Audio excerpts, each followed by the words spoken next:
Good evening, everyone. I will now call to order December 1924 Board of Education meeting.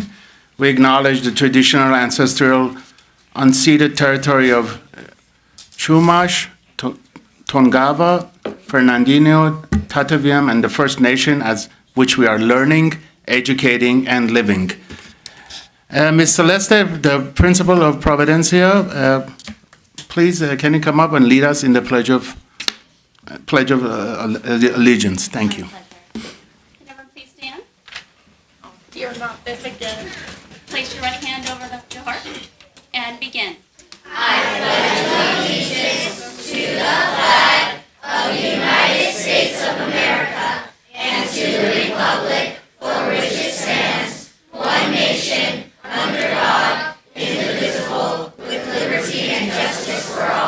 You may be seated. Thank you.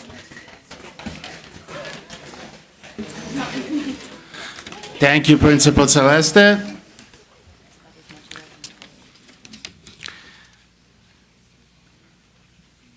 Ms. Quintero, please take the roll call at this time.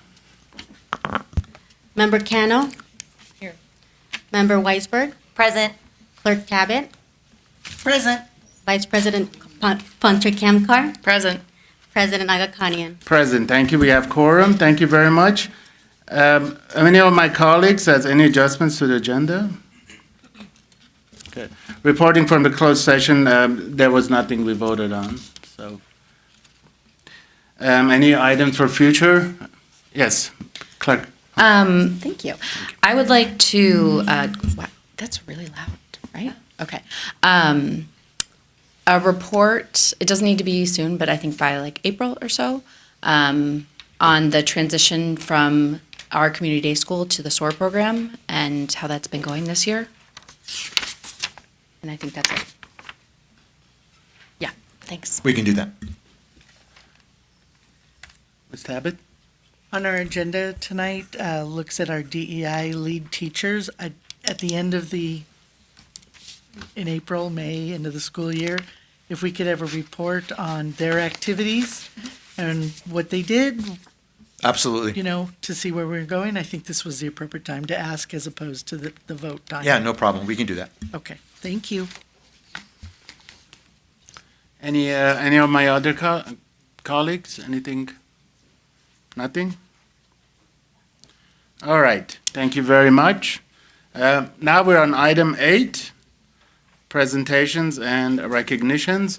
And everyone, I'm a bit nervous. This is really my first meeting as the board president. Last time I did this, it was during the pandemic, so it was all behind screen. And so what a nice welcome as me as the new president. No, I'm just kidding. Thank you, everyone. Thank you. Yeah, I can go tell my wife, see how popular I am now. No. Thank you very much for being here tonight. So it is my honor. We do have a holiday music presentation from Providencia Elementary 3rd, 5th grade Pavestivity choir will perform a selection of holiday music. Principal Celeste, do you want to introduce everyone and tell us what are we in for tonight? Good evening. Good evening. There you go. Good evening, Governing President, Dr. Kanayan, board members, Superintendent Paramo, and Cabinet. It is with great pride and joy that I introduce to you Providencia's 3rd through 5th Positivity Choir, led by our amazing and energetic 3rd grade teacher, Ms. Candace Juarez, and the wonderful support of our Providencia parents. Before they perform, I'd like to actually share with you, we have a vision statement of our choir. So here it is. It's positivity. We, the members of Positivity, pledge to spread positivity and kindness in our community. Through our music, we will uplift others, celebrate differences, and work together to create a welcoming and supportive environment for everyone. We promise to be good friends, helpful neighbors, and positive role models, using our voices to make our world a better place. A request. Should we face you, the board, or face the cameras? We just needed to know. All right. We'd like to invite you to see the kids in action if you'd like to. Thank you. Enjoy.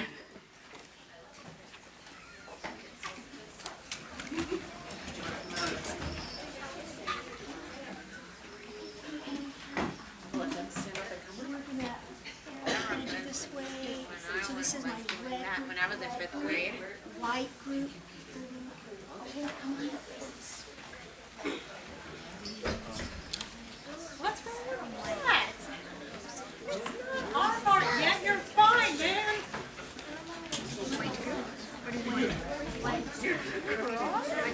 Face away out if you're red or this red. And right now, sniff this.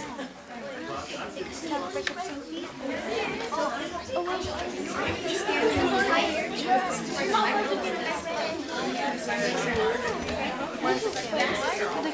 Hands like face forward. This way.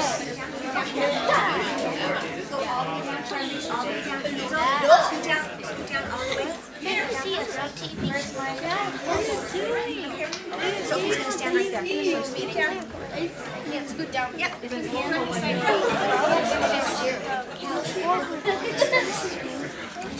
This way. This way. You want this way, right here. You stand here. You're gonna face that way, and then you're gonna turn around, and the camera will pick you up. Okay. All right. Don't pick up your face. I should see. Yes, because I want you to be in the mic. Yes. Yes. Right. But.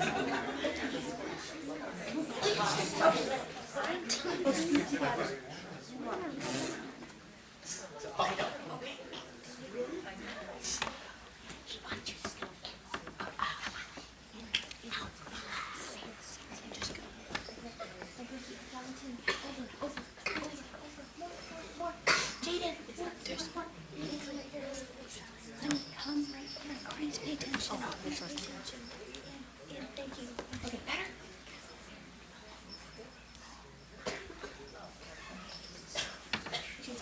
Sophie, just stand right here. Okay. And just sing your heart out. All right, I like that better.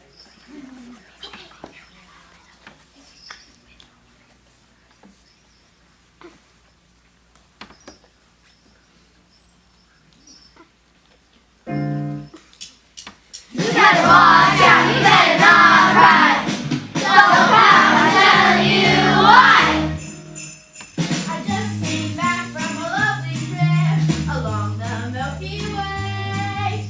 I stopped off at the North Pole to spend a holiday. I called on dear old Santa Claus to see what I could see.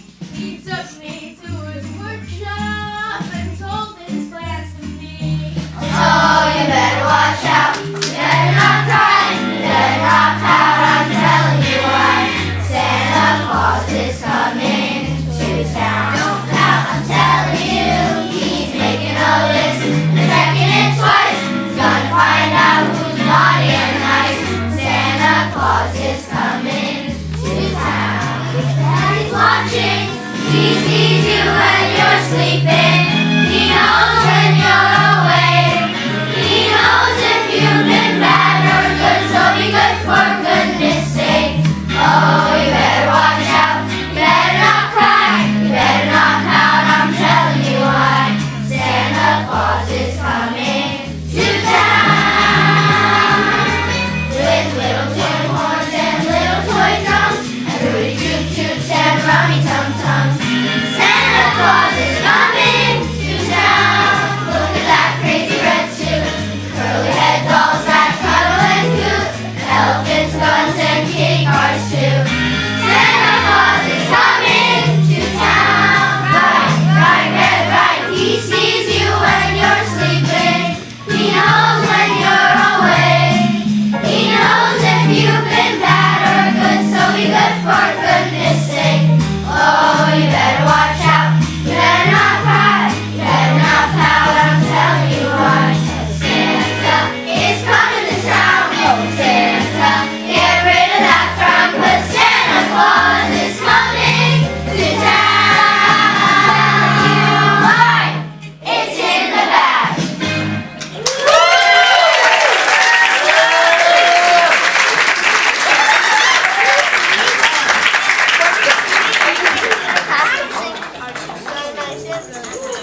Children singing and bells are ringing. This is Christmas time.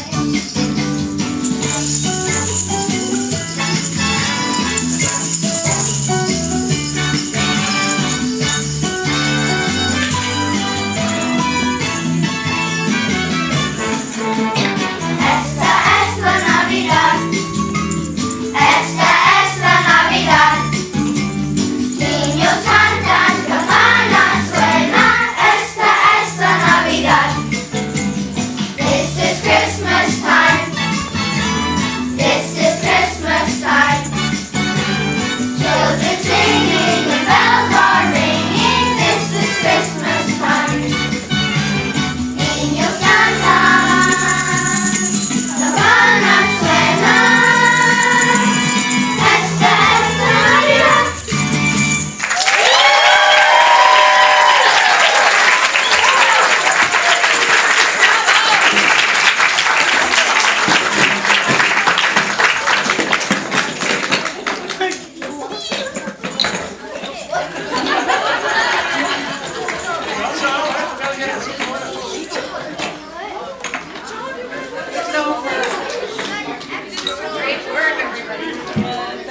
You learned what?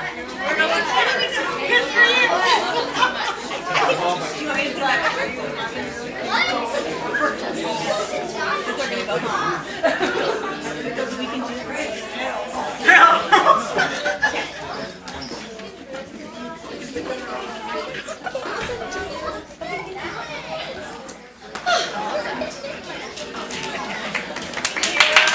Thank you.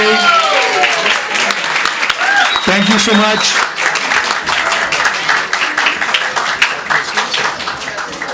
Thank you very much. I know it's you want to go home. Thank you. Feliz Navidad.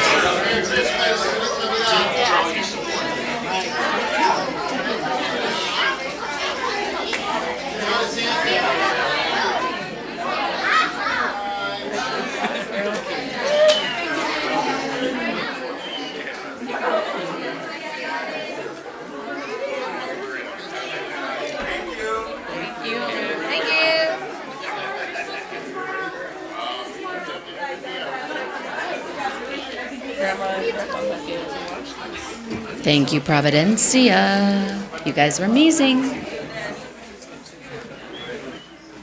Thanks for having us.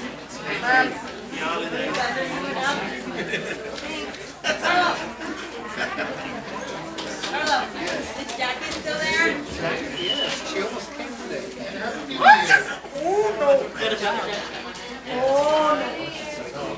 Does he probably still have her watch phone? Yeah.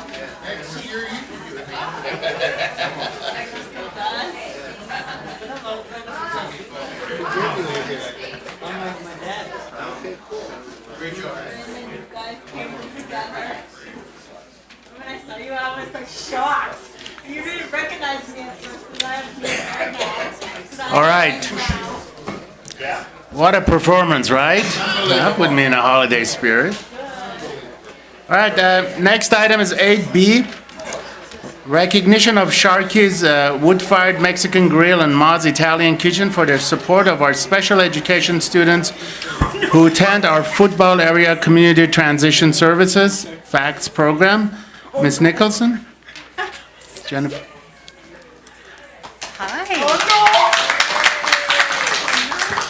Good evening, board and everyone. It is my distinct honor to introduce a remarkable leader and advocate for our community, Elaine Howitt, our esteemed department chair and educational specialist. Elaine has dedicated her career to ensuring that all students, especially those in the FACTS program, are equipped with the skills and confidence to thrive in the real world. Through her tireless commitment, she has fostered a learning environment where students are empowered to develop the life skills they need to succeed in a variety of community settings. The Foothill Area Community Transition Services FACTS program serves as a beacon of hope and opportunity for adult-aged students. Through community-based special education, FACTS helps students work toward achieving their fullest potential, preparing them for many challenges and triumphs they will face in life. Tonight, as we gather to honor the community partners who have gone above and beyond to support our students, we are reminded of the powerful partnerships that make such growth possible. Elaine, with her deep passion for inclusive education, has been the catalyst behind these connections. Her leadership has not only helped shape the FACTS program, but also inspired an entire network of organizations and individuals who are committed to providing meaningful opportunities for our students. So, Elaine, if you'll join us, please.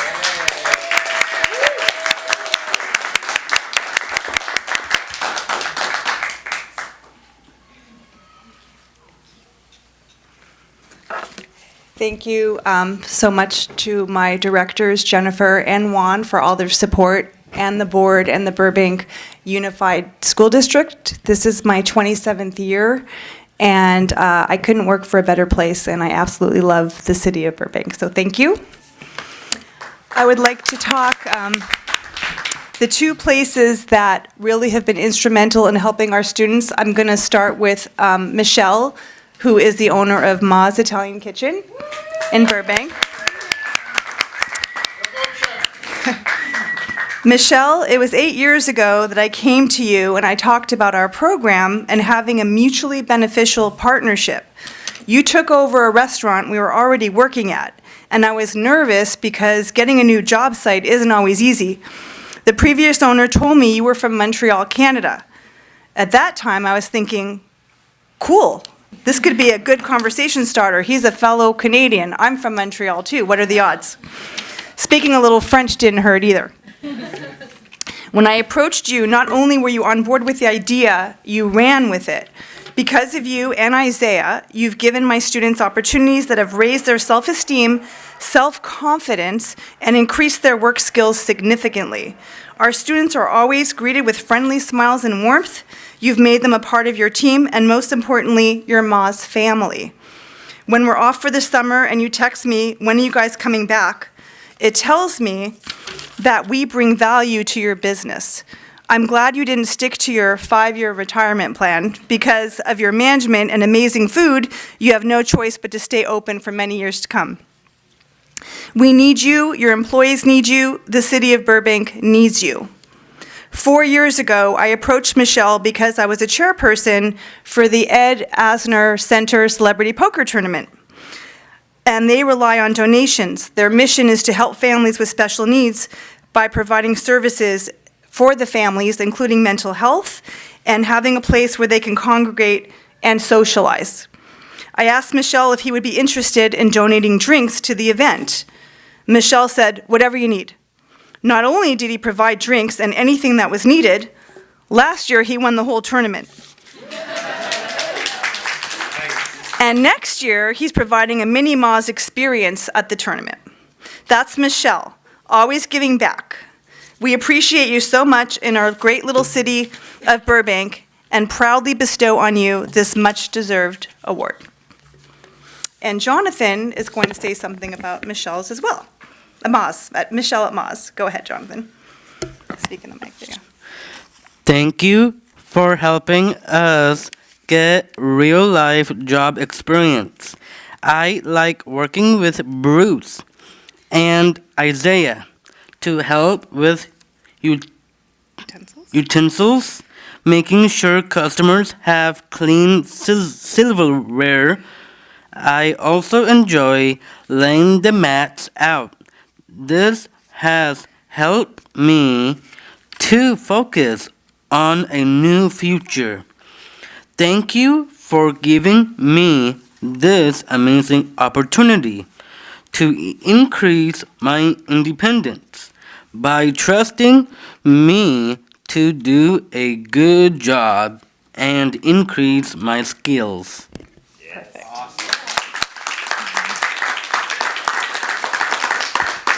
Good job.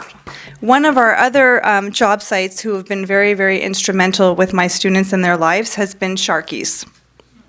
About 15 years ago, I approached Carlo Hernandez at the Burbank Empire Center. I talked about our program and a possible partnership. Carlo welcomed us and gave us amazing job opportunities. The owner also had the Toluca Lake location, and Carlo was instrumental in helping us set up that location as well. After about 8 years, Carlo was tasked with opening a new location in Studio City. Even though the students were already working in Toluca Lake and Burbank, I started to take a group to Studio City as well. Mainly because Carlo would see the ability of each student and challenge them with new tasks. He taught them to start work and learn the routine so they could set up independently, going directly to him if they had any questions. He taught them to answer the phone, use the cash register, go to the bank, brew iced tea, to name a few of the extra tasks they get to do in Studio City. Not only is he amazingly supportive, he offered a student a paid job upon graduation to just roll silverware. This is what's considered job carving. So if you want to work at a movie theater and you can only take tickets, but you can't do the concessions or anything else, they would carve out that position for you. He literally carved out a position of just rolling silverware for one of our students because he saw how well he did. He sees potential and he recognizes it. He also made one of our workability students a manager. He is patient and kind and a great mentor to our students. Thank you to Carlos and the whole Najas family for allowing us to grow with Sharkies as you grow. We honor you today and thank you for being a driving force in our amazing little Burbank community. Jonathan, you want to say Carlo? Just say Carlo. Say Carlo. Carlo. Carlo, thank you for letting us help you guys get your restaurant ready for opening. I like to feel the ice bin with ice, set up the drink display, wrap cookies, fold tostada, boxes, sorting out the sauces, watering the plants, stocking the drinks, and filling nacho bags. This job has helped me to increase my work skills with great support. Carlos trusted me to answer the phone and go to the bank and make change. I feel really important because to Carlo and the whole Sharkies team. So now, can you ask Carlo and Joe to come up? Say Carlo and Joe, please come up. Carlos and Joy. Joe. Joe, come up. Carlos? Is that one to Carlo?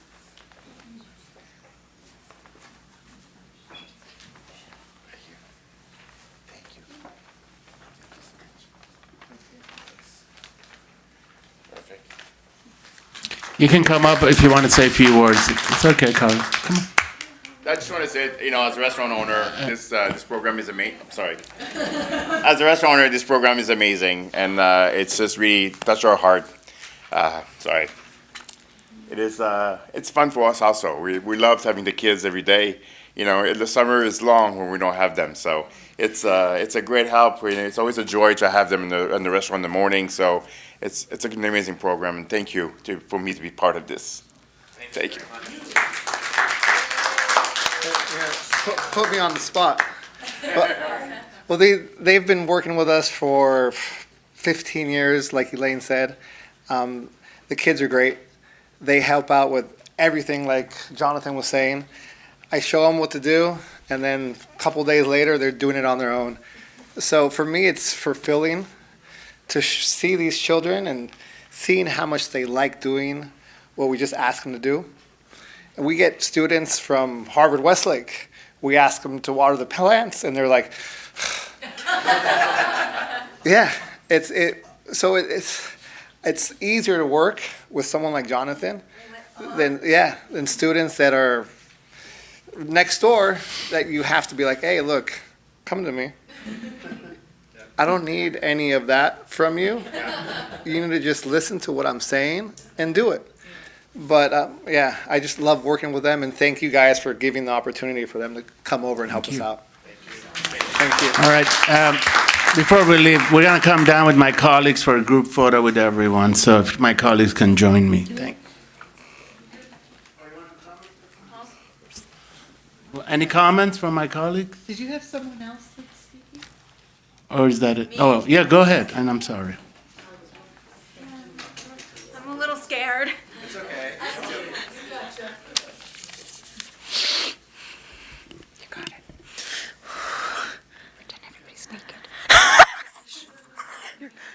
Hi, my name is Haley Sloshman. I just graduated from the FACS program, and I wanted to thank Maz and Sharkies for giving me a job and teaching me about food safety. The owners are wonderful people. Thanks again, and have a safe New Year.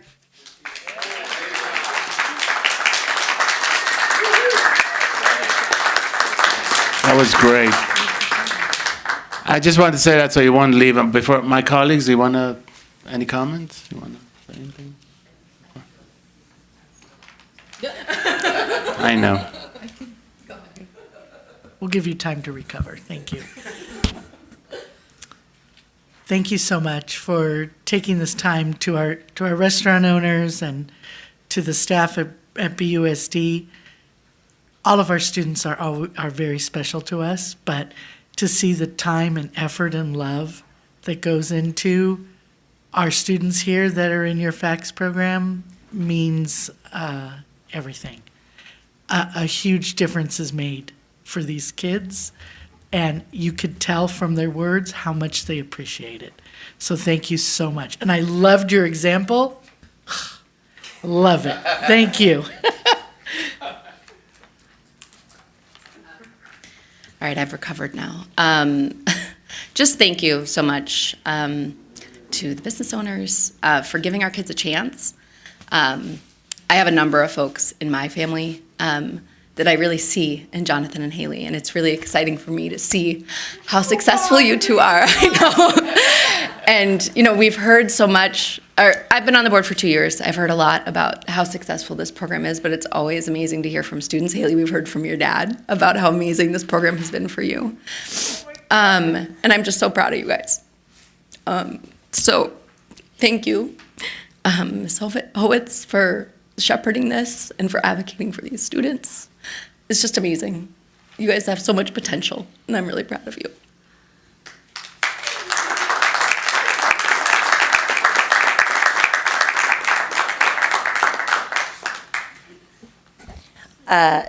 Jonathan and Haley, you did a fantastic job speaking. And just so you know, Haley, everybody gets scared when they're up there. Me too. It's scary up there, but you did a fantastic job. We talk a lot about how lucky we are to have the partnerships in the community that we have. And this is just another phenomenal example of. I actually had to speak at my graduation Ooh, ceremony. also scary. Yeah. Also, so you're like an expert. That was my first time speaking at a ceremony. Wow. And I did, because I didn't expect to speak in front of people like this. This is like big news. This is like me and Jonathan got a little scared at first. I'm glad someone thinks this is big news. I love it. We're on the news. Yeah. So congratulations to the two of you, and just a huge thank you to everybody in the community that's come together to support our students. And we all know that, you know, it just makes Burbank a better place to learn in and a better place to live in. And you're all a testament to that. So and thank you to you as well, and to Mr. Noguera, and everybody involved in the FACS program. We're sort of honored every day by the work that all of you do in this program. And I hope that everybody in the community ups the amount of times they go to Sharky's and Ma's Italian Kitchen. My dad and my mom always loved the FACS program too, especially Elaine. Yeah, how could you not? How could you not? She's the one that comes up with the nicknames that she calls me every day. That's great. That's great. So thank you to everybody. Yeah. I always, when I was like doing the schedule, I used to like do the schedule every day when I get off the bus. I always like used to like get mad all the time, and then like when I was exiting and like as my time went on, I got better with that. Remember the schedule? Remember? Elaine, remember the schedule when I always get mad about a certain stance? Well, she'll make a great manager, right? Ms. Kano? I'm the new kid on the block, right? So being able to hear about this, and like right now, I love that we're seeing it is being streamed, and more people can know about the programs that we've got going on, to understand, just what we've got, what we're doing, the students, the success the students are having, the motivation and passion that the educators are having, and then the community, the business owners in terms of what's going on in this community. This is just so much fun to see. It's a wonderful holiday present for me. And I think, like I say, I love that the community is getting to know more about what programs we have going on. And I would really like to just again congratulate you. It's just wonderful. Happy holidays.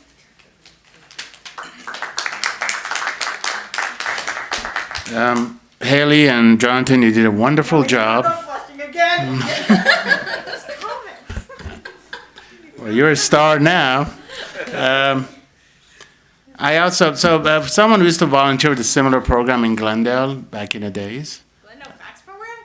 Well, they used to. It is important to also let other businesses know that these programs exist. I know this is a good way of, millions of people watching the show right now. I'm just kidding. Sorry. But I do want to acknowledge Sharky's Wood-Fired Mexican Grill and Ma's Italian Kitchen. What you're doing, it's fantastic. Personal experience. I volunteered with the program for several years. I understand the value, but also I understand how important it is. These are the future job, force right here. She'll make a great manager. He'll make a great manager. And I love to see the day, one day I come in and they have their own restaurant, or you've gone public and expanded your business and they got a franchise now running in your name. So I wish you the best in all your future endeavors. Thank you for all you do. Thank you. So now we go and take a group photo. Thank you.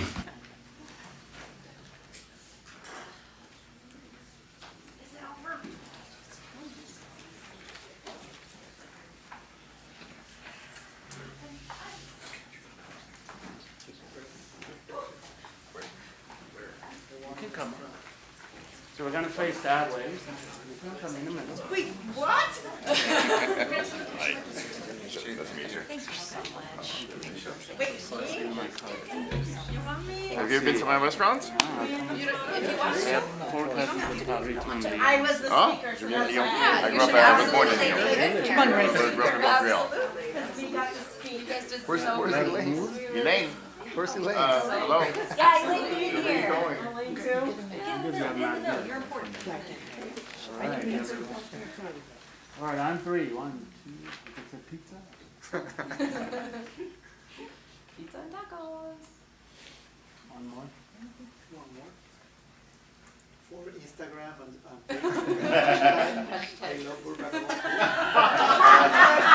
I knew it was coming. You know that's gonna happen. Hashtag Christmas meeting.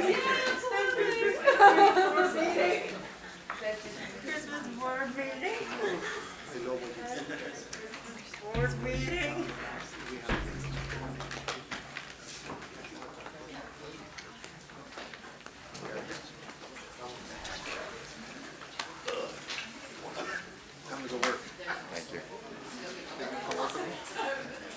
And of my full members, other full members, I would love to invite you. So please, cards here at the restaurant. So if you've never been for lunch, please, you haven't been here. So this is the card I have on me. So share it out, please. Mon plaisir. Thank you. Thank you.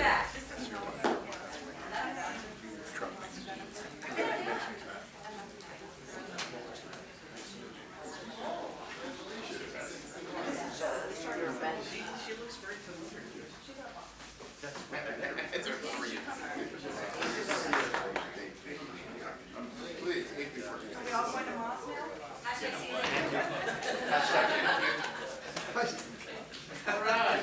So, as I said last board meeting, more celebrating achievements. Okay. So thank you. This was a great start. So now we're going to reports from the board and staff. First, we'll start with our student representatives. Miss Vivian Munoz. Now, for everyone, this is Vivian's last meeting, everyone. So, and her replacement will take an oath of office in January. So, Vivian, we're gonna miss you. Likewise. Okay. Good evening, Board President Agakanyan, distinguished members of the board, Superintendent Paramo, district staff, and our audience. In recent weeks, Monterey High School has been bustling with exciting activities. Last Friday, we celebrated Dress Like a Student Teacher Day, where our dedicated admin team, including the principal, assistant principal, counselor, and campus supervisors, truly embodied the spirit of the day by blending in seamlessly with students. It was a fun event for all. Additionally, our counselor, Ms. Sharaga, has been tirelessly hosting financial aid meetings, assisting students in setting up their CCGI accounts, and navigating their financial aid applications. Over the past few weeks, representatives from PCC, LATTC, and GCC have visited our students to discuss their application processes, providing valuable insights. Meanwhile, students in the History of the Dodgers class had the incredible opportunity to visit Dodger Stadium, which enriched their learning experience. We extend our gratitude to Ms. Angelini for organizing this memorable field trip. I'm not sure if you remember, but I mentioned in my very first meeting that I was on track to graduate in December. As of today, I am officially an early graduate. I want to thank everyone for your help in making our school the best it can be and keeping us safe at all times. Stepping up to take my place is Hike Sambatian. Let's hike, everyone. He will begin attending in my place beginning in January. As this is my last time sharing with you all, I just wanted to say thank you for helping to establish a school like Monterey. While I don't know exactly when Monterey was founded, my hope is that it continues to be the best it can be. Monterey made me feel at home, and although some people have misconceptions, once you're here, it feels like you finally have a place in which you belong. We are all family, supporting each other. When we graduate, it may be sad for us and the teachers to part, but they have played a crucial role in helping to guide myself and all students to graduate. I'm proud to say that I'm graduating 5 months earlier than expected, thanks to the second chance I received at Monterey. I will never forget seeing the lettering in front of the school when I walked into the halls each morning, where my day always started off great. What motivated me was the motto, a second chance for success.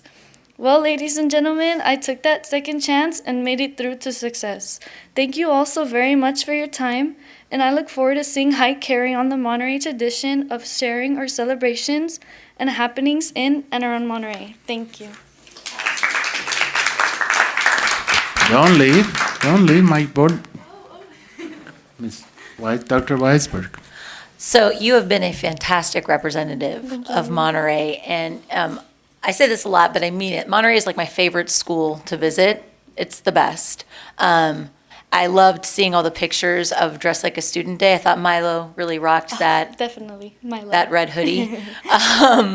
But just, I hope you know that you can always come back. If there's anything we can do to support you, once you're part of the Burbank Unified family, you always are. Thank you. And I think that you and previous student board members from Monterey have done a really great job of helping educate people about what Monterey truly is, which is a phenomenal place for students who need a different kind of place to learn. Yeah. So I'm so happy I got a chance to know you and to learn a lot from you, and I hope that we will continue to interact moving forward. Likewise, thank you. My colleagues? Clerk You've been delightful to have as a student representative. What's next for you? Well, I will be taking a little vacation to Arizona for probably 2 months and a half, maybe 4, I don't know.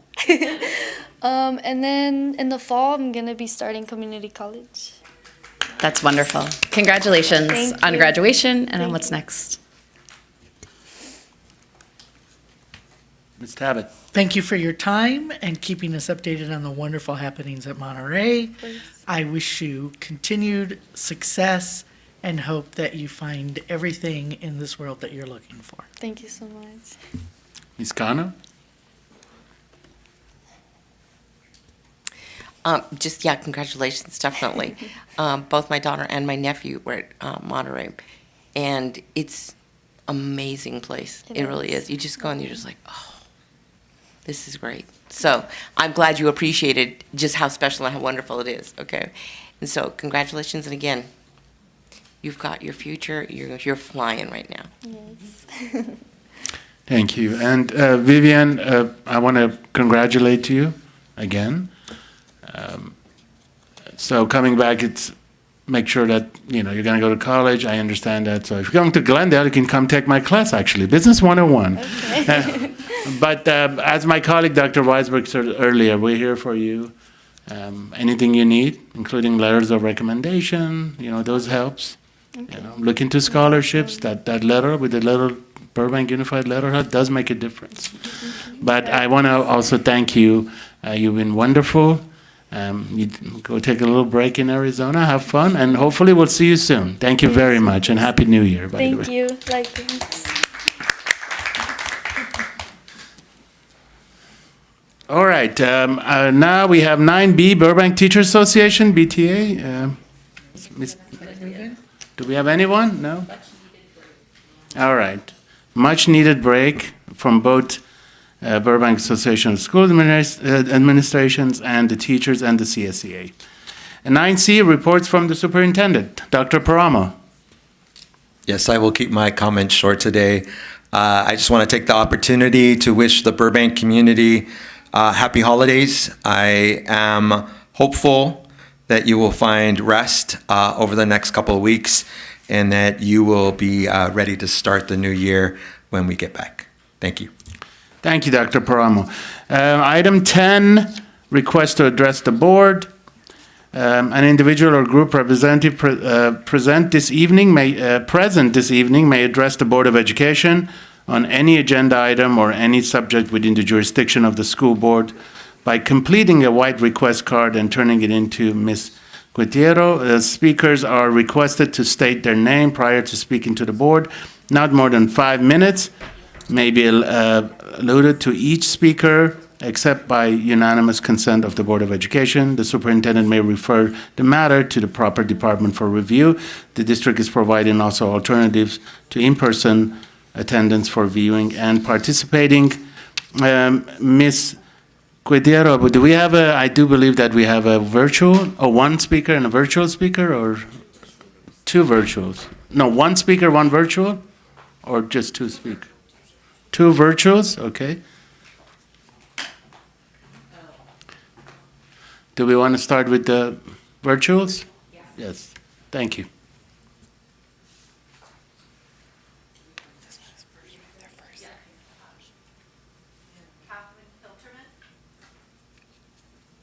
Catherine Hilterman. You're on. Good evening. Can I just do a sound check? Can we hear everybody okay? Wonderful. Okay, I'm going to assume that the sound is working, unless I get a notice otherwise. So good evening, members of the board. My name is Katie Hilterman. For the benefit of the interpreter, my name is spelled CATIEHILTERMANN, sign name 5 hand shape from the ear to the shoulder.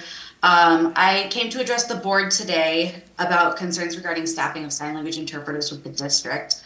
At present, I am one of the only interpreters employed through BUSD for our deaf and hard of hearing students, and the rest are coming through agencies.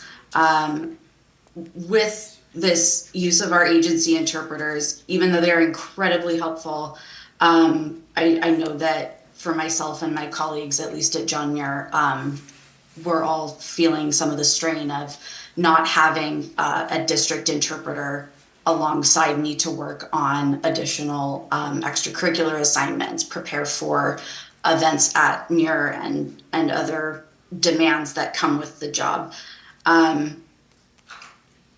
Sorry, I am incredibly nervous today.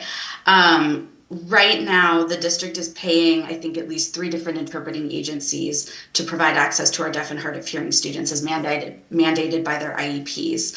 And while this is an incredibly important and required service, My concern is that while the district is posting these listings for the educational interpreters level 1 and 2,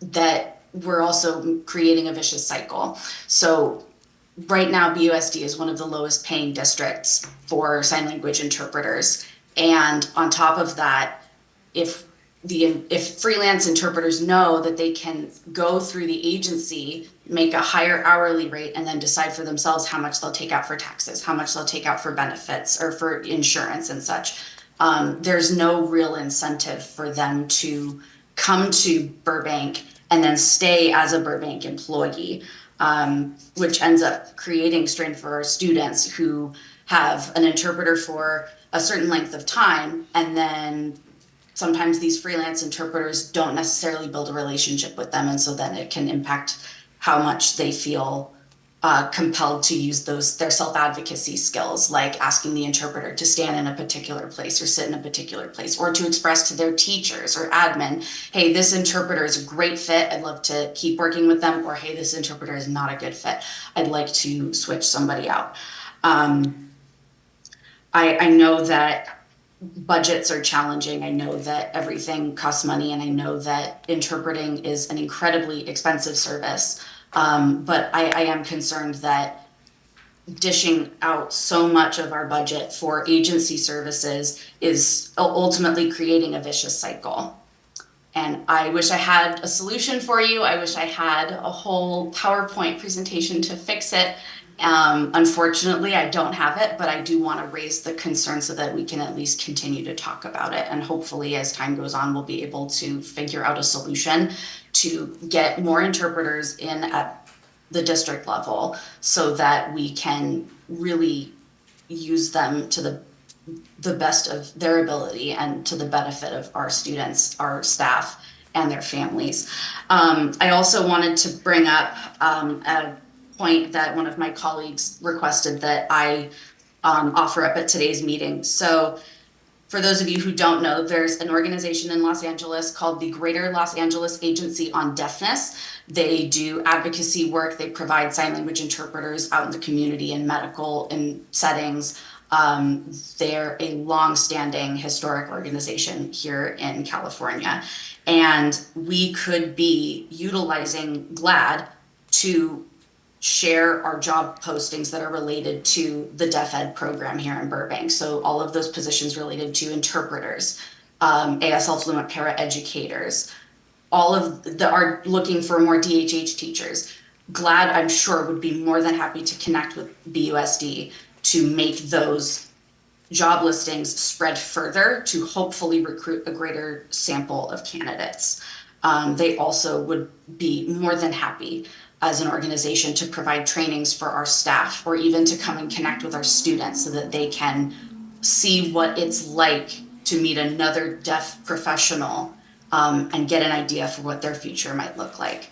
Thank you again for your patience and for your time and all of your continued communication, and have a wonderful holiday. Thank you. I yield the rest of my time as remaining.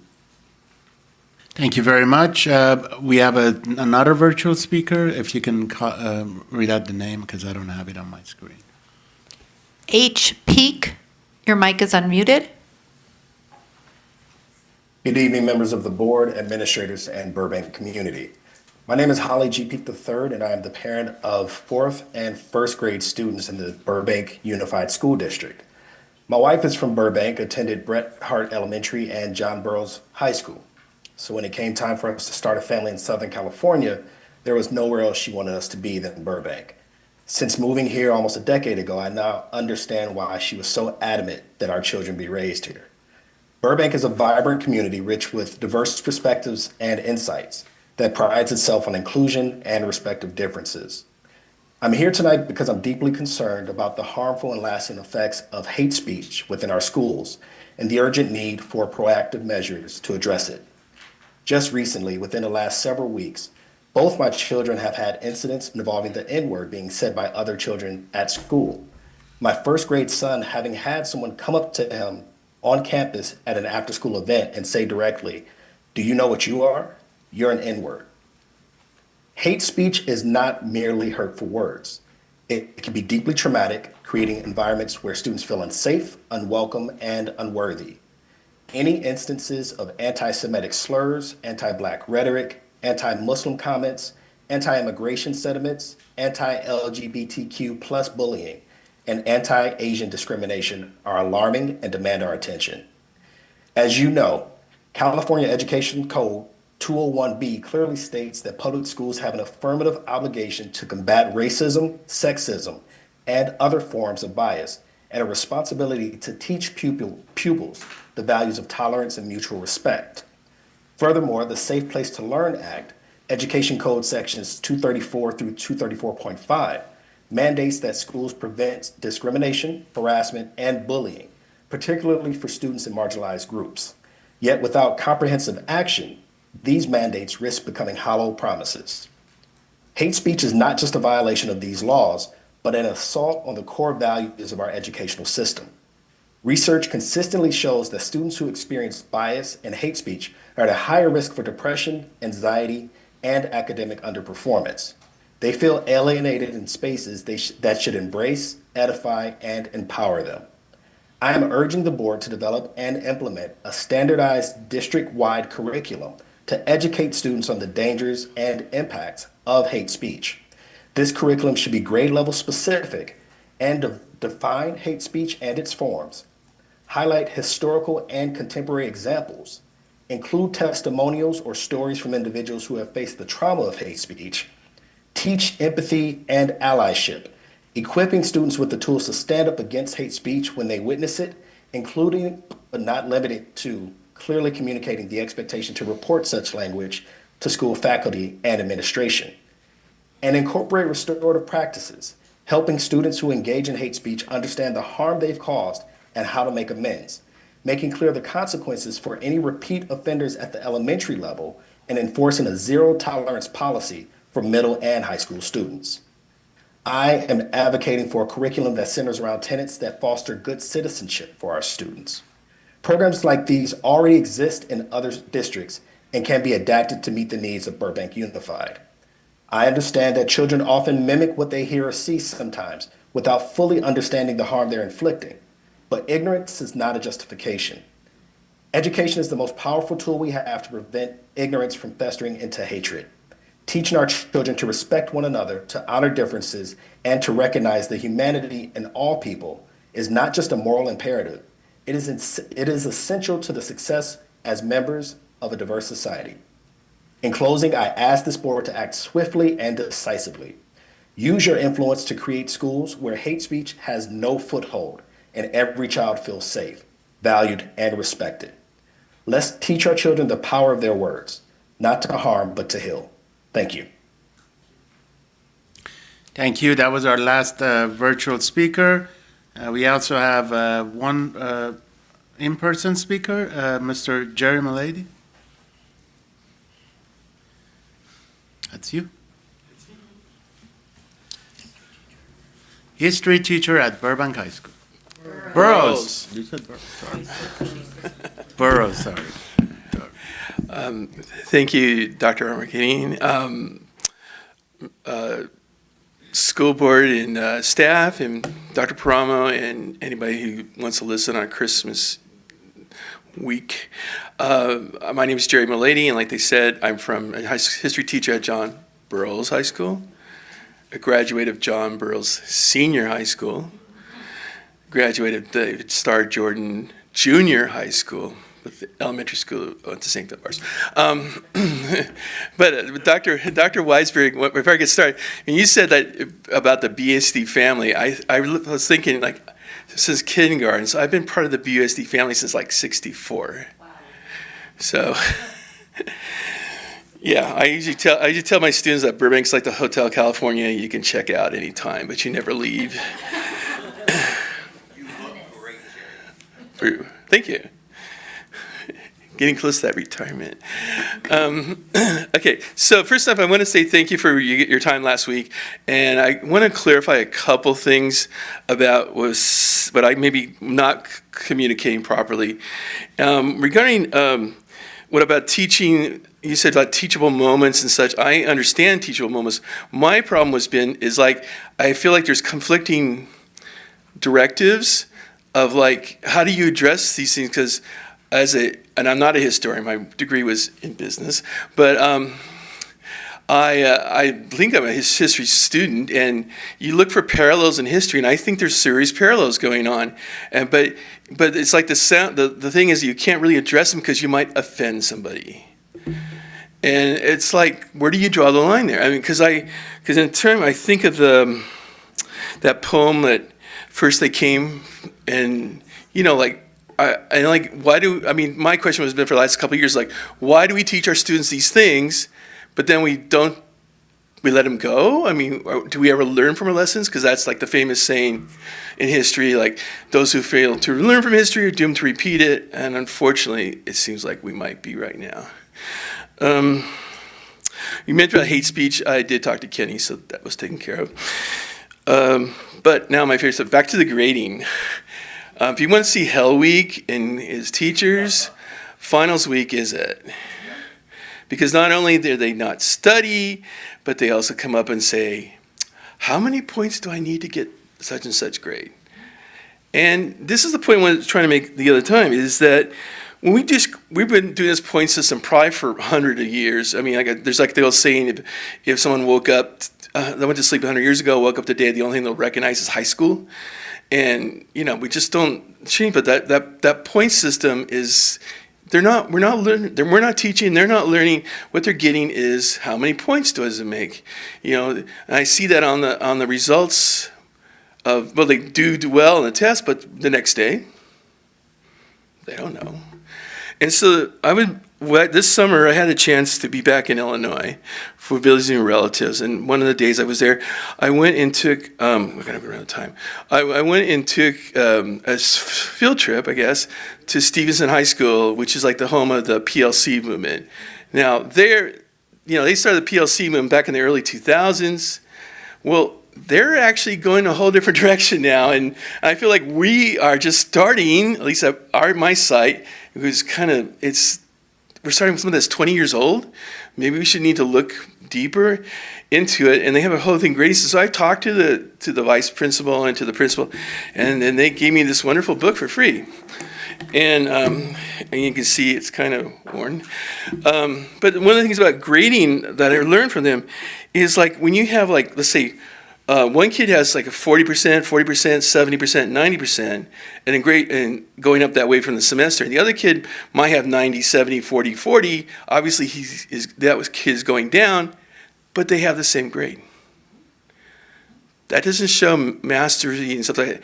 And I know as a BTAA officer that you can't, I don't want people to tell me how to grade, but we need to start having discussions and start swinging this around, because I don't think we are preparing our students to be college ready, which is part of our mission statement. Because in college, you don't have these little, exit tickets and little quizzes and, worksheets and even homework. I mean, homework, might not even grade homework. But you should do it because you won't pass the class. You might just have a midterm and a final. Especially a lot of your lower division classes. We're not preparing our students for that, I don't think. I mean, it's not just us, but I like to, but since I've been around for, 60 years? Could I have a couple more minutes? My colleagues are okay with it? Yeah. Thank you. Thank you. I know you have a big crowd over here. Yeah. Okay. So anyway, but I think we're not making it, and I would really, as my career is coming to a twilight, but I still want to make a difference before that happens. And what I'm doing right now, I feel like it's frustrating after 25 years of doing this. So, I want to encourage, I know you guys have a lot of things to do, especially in terms of financing the district and such, but I'd like to see us make a help on that, or make a start. Because I mean, why don't you just do it yourself? Well, yeah, I could, but I don't feel comfortable just being out there on the branch. And I want to just close really quick. 7 years ago, I came before the school board, And you folks gave a really good tribute to my mother who passed away that week. And today is the 7th anniversary of her death. So once again, I know most of you weren't there, but I just want to thank you for that. It was really nice. Thank you.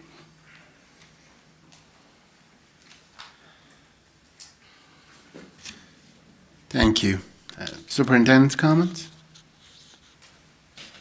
Yes, thank you. I will start with Katie. Katie, I really appreciate what you had to say today. I will validate to the public that what you said is true and that it resonates with me. I believe that there are probably several vital positions that we have not been able to fill, and it's likely because we're not competitive enough, and then we've had to try to outsource. I think it is a vicious cycle. It's something that we talk about in our district level cabinet meetings all the time. And we are trying to figure out a way to address the problem. And it is a conversation we're having all the time, and I welcome you to bring it up anytime. And I welcome you to schedule a meeting and come and visit with me, and let's share some ideas. You mentioned GLAD, done. We'll reach out, we'll advertise with them. That's a no-brainer. I wouldn't have known that. If you hadn't brought that up, I would not have known that. Our HR department may not have known that. The fact that you brought it up is a good thing because it gives us another opportunity to go out and to solicit the right people to be able to help us. So I welcome that conversation anytime, all the time. Mr. Peak, it's so difficult for me to hear about your experience. My own personal experience in high school was not a good one. I tell people all the time that I never want to go back to that time. I will share that on a daily basis, I got called the F word for being gay. It was not healthy for me. It did not manifest in good things. I'm glad I was able to get out of that and that I had people who cared for me. Similarly, my son is Black. My son went to Burbank schools. I've shared this before, and he was not exempt from being called the N-word. So I am just as passionate as you are in trying to confront this. I do think, on a positive side, that we have made some really big changes over the last few years. Clearly, we have not gone enough. We have not gone far enough. We're not where we need to be. And this is not something that anybody on this dais is going to give up on. We're all so extremely passionate about this topic. It's not going away. It's not going away until the hate speech stops. So we'll continue to address that. We do have curriculum that we do use that builds character, but it's not specific to hate speech. It's talked about more globally, and I think we need to look at curriculum that is very specific to this very topic and not talk about it globally, but talk about it specifically because that's where we are. And I will work with staff to examine curriculum that other districts may be using, and I welcome any conversation you want to have. Please reach out and let's sit down and let's talk. Mr. Mulady, it's always good to see you. I don't believe that you're going to retire anytime soon. I think you love this place too much, and that's okay with me. Grading is a topic we should speak about more. You know, a thought occurred to me today, and I want to share this with the public. Out of necessity, I have personally spoken early and often about our budget, about our financial situation, because it's a big deal and because we need to be informed, and I need to be able to make sure that you're on the same page with me and the district and the board on trying to address the issue. However, what's equally important to me and to this board is our instructional program. our safety, school safety, these things are equally as important. So what I would say to you guys and to the community is that I'm not going to stop talking about budget and finance, but what I need to talk more about is academics and safety. So when it comes to grading, I have very strong opinions about this, and I'm very tempered in my comments because I 100% respect the fact that a teacher is credentialed by the state of California to be a practitioner. And I am not going to condescend to tell a teacher how they should grade or mandate anything like that.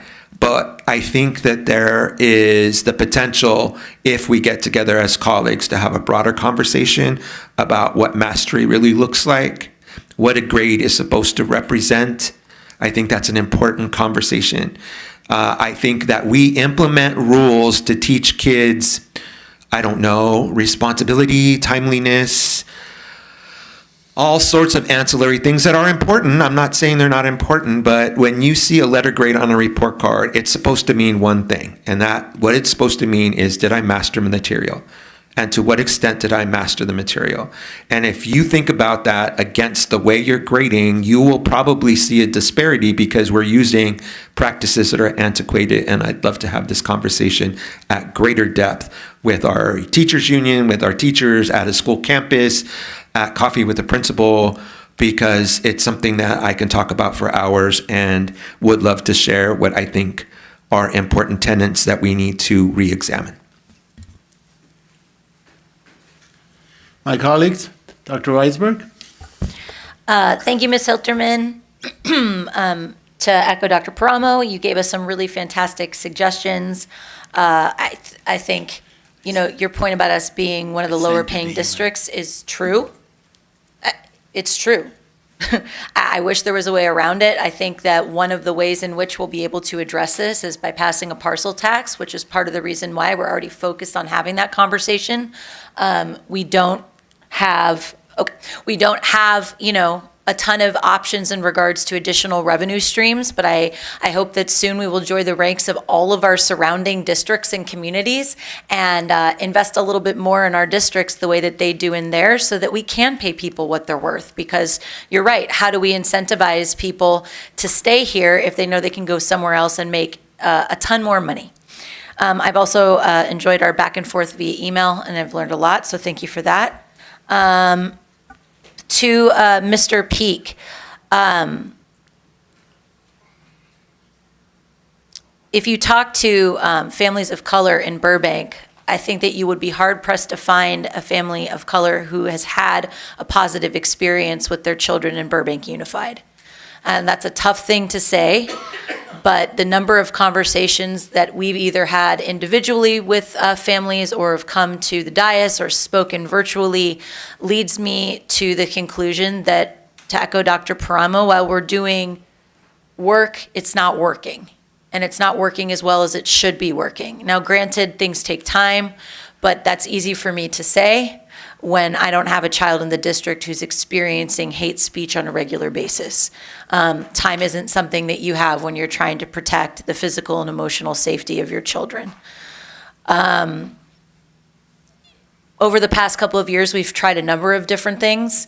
And while I do think some progress has been made, I think we need to take a really hard look at what we can be doing differently. We have protocols in place for hate speech, but it's clear that those aren't being communicated clearly or applied effectively. We have curriculum in place that we need to revisit.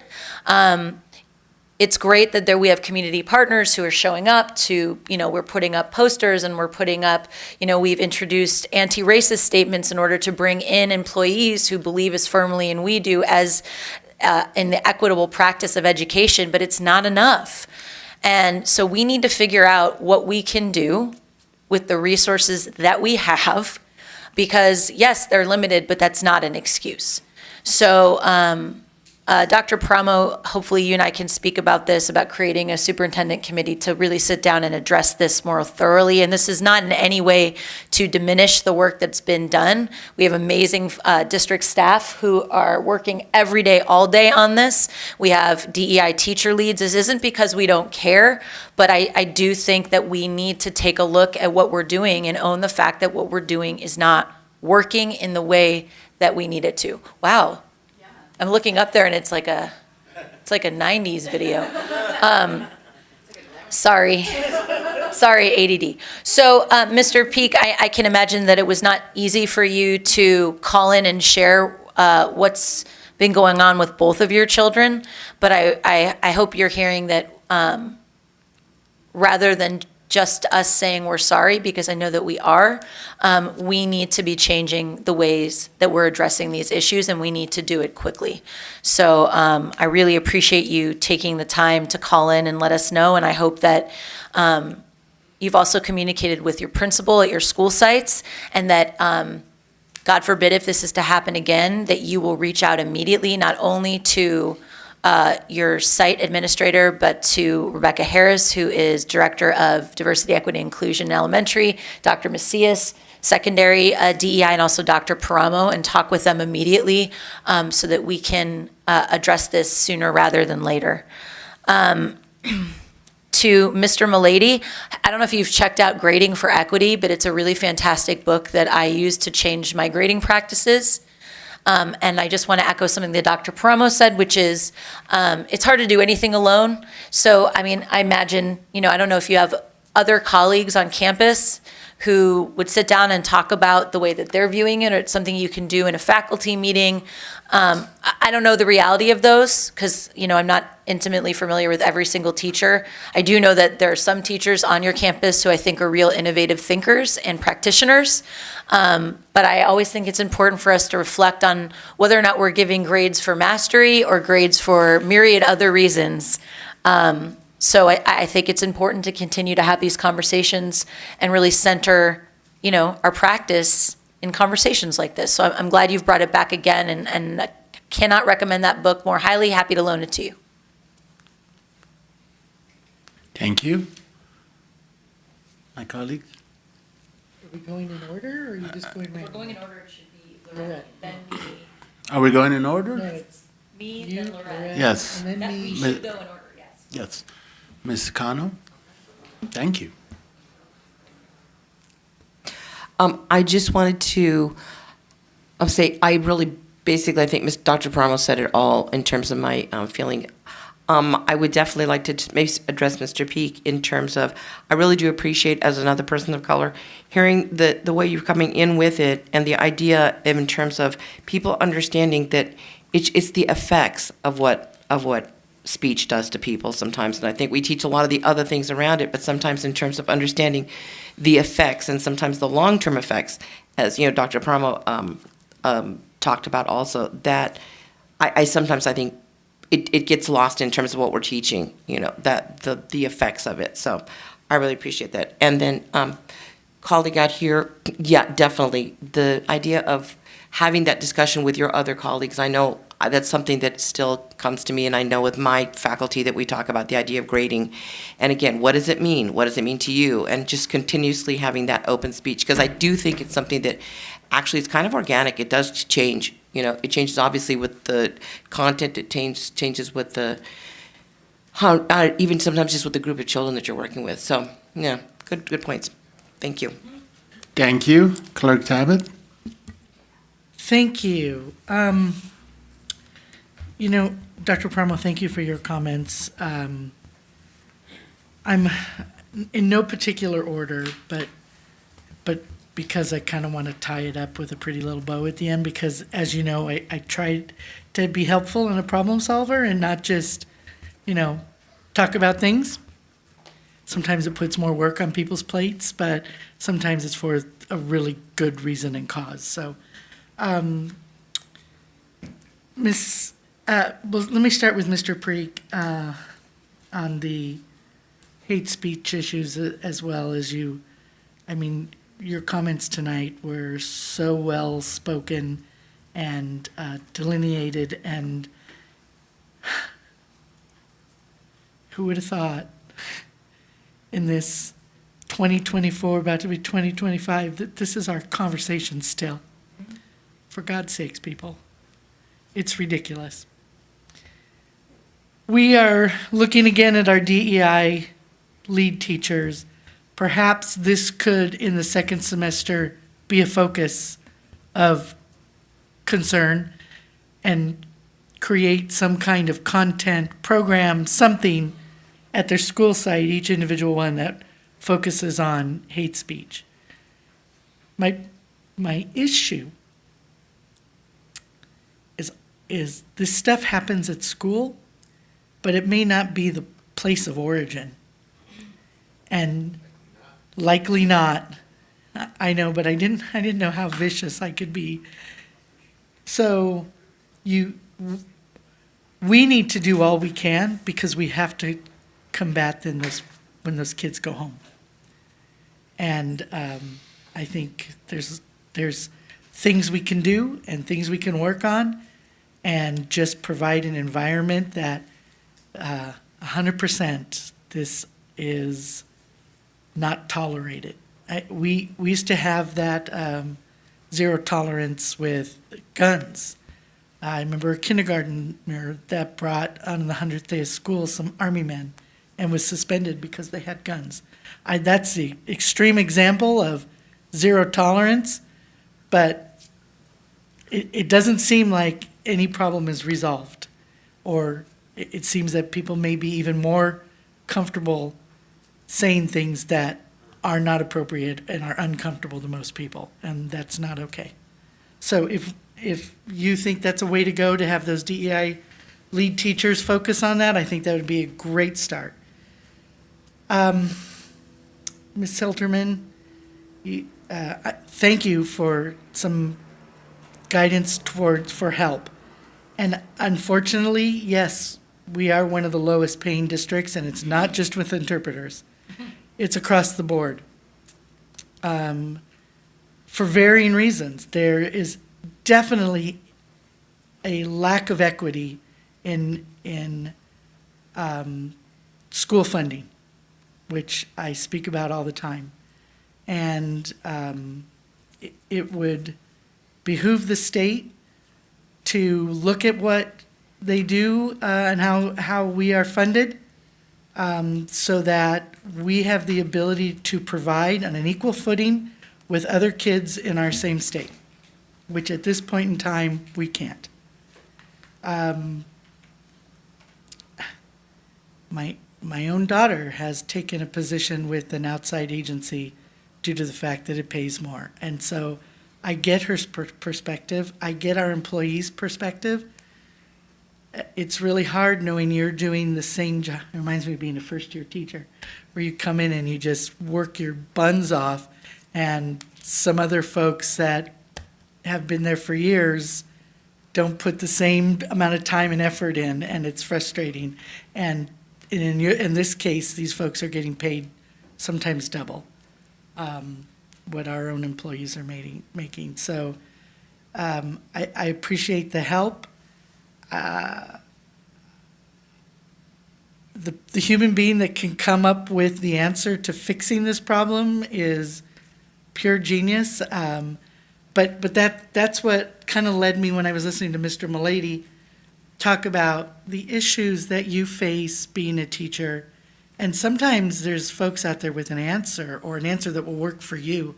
And I think we get so caught up in going forward with what we do that we don't take a minute to stop or set up a committee or make time at school sites in their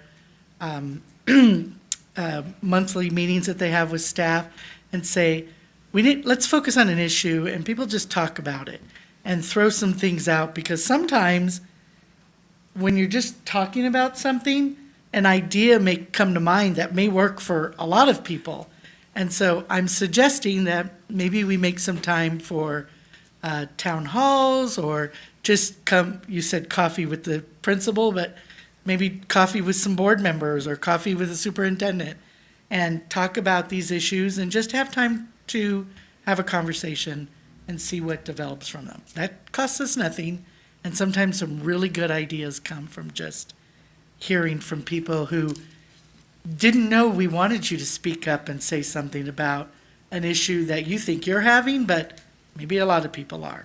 So it's time we kind of gather together, I think, and work towards a better response.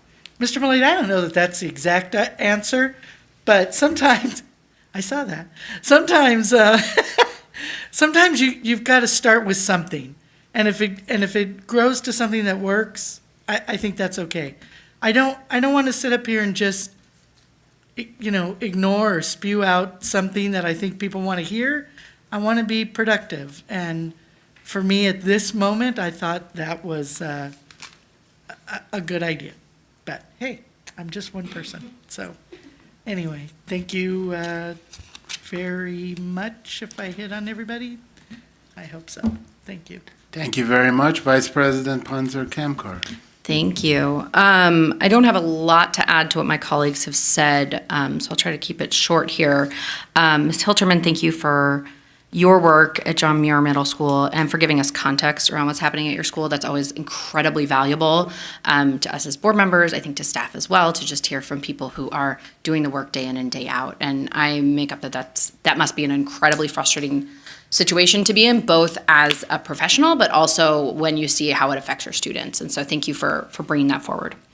Mr. Peak, I also want to thank you for sharing. My kids are about the same age as yours, but they are two little white kids. And I just truly can't imagine how furious and scared I would be if I was experiencing what your children have experienced and what you've experienced with them. And so I think, to what Dr. Paramo said, we have essentially social emotional learning curriculum that tries to talk about building empathy and tries to talk about, understanding other cultures. But we've done a really good job, I believe, at celebrating other cultures. I think we've come a really long way, even just in the last couple of years.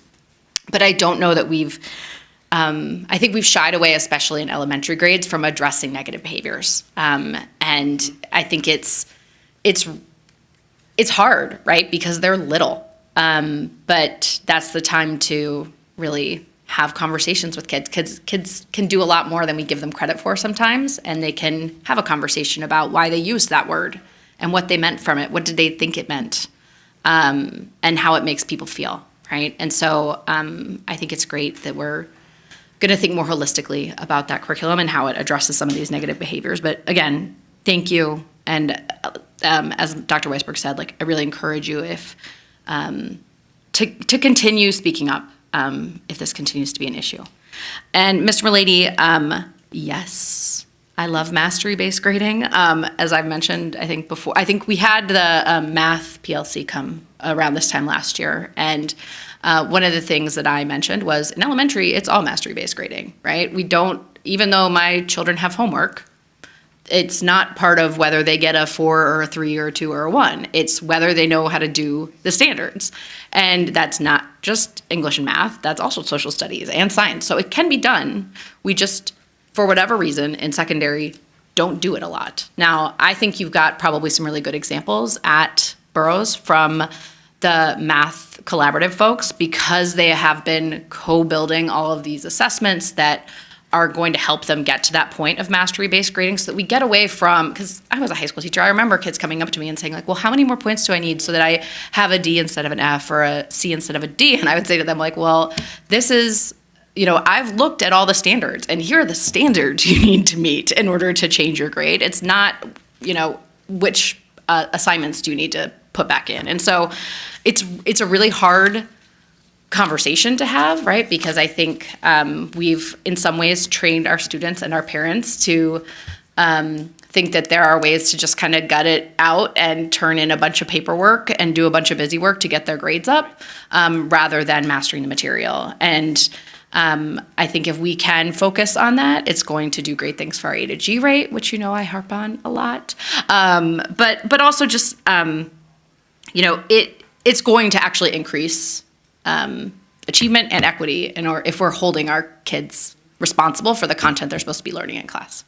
And then I also want to say, Dr. Paramo was saying, I've been talking about finances a lot, but academics and safety are equally important. I would say that academics are the most important, and everything else really supports that, right? Like, we shouldn't really be doing anything if it's not supporting our kids academically in some way. And I think that's the conversation that we've started to have over the last year, is that even when we're having those budget conversations, it's about how are these changes going to impact our kids academically and their academic success. And so everything else becomes in service then of our academic outcomes. And that's not to say test scores, but it's to say, like, are we preparing children for the future, right? And so thank you as always for coming. It's always a delight to hear from you. And I didn't mean to be patronizing to say, like, have you heard of a teachable moment, Mr. Mulady?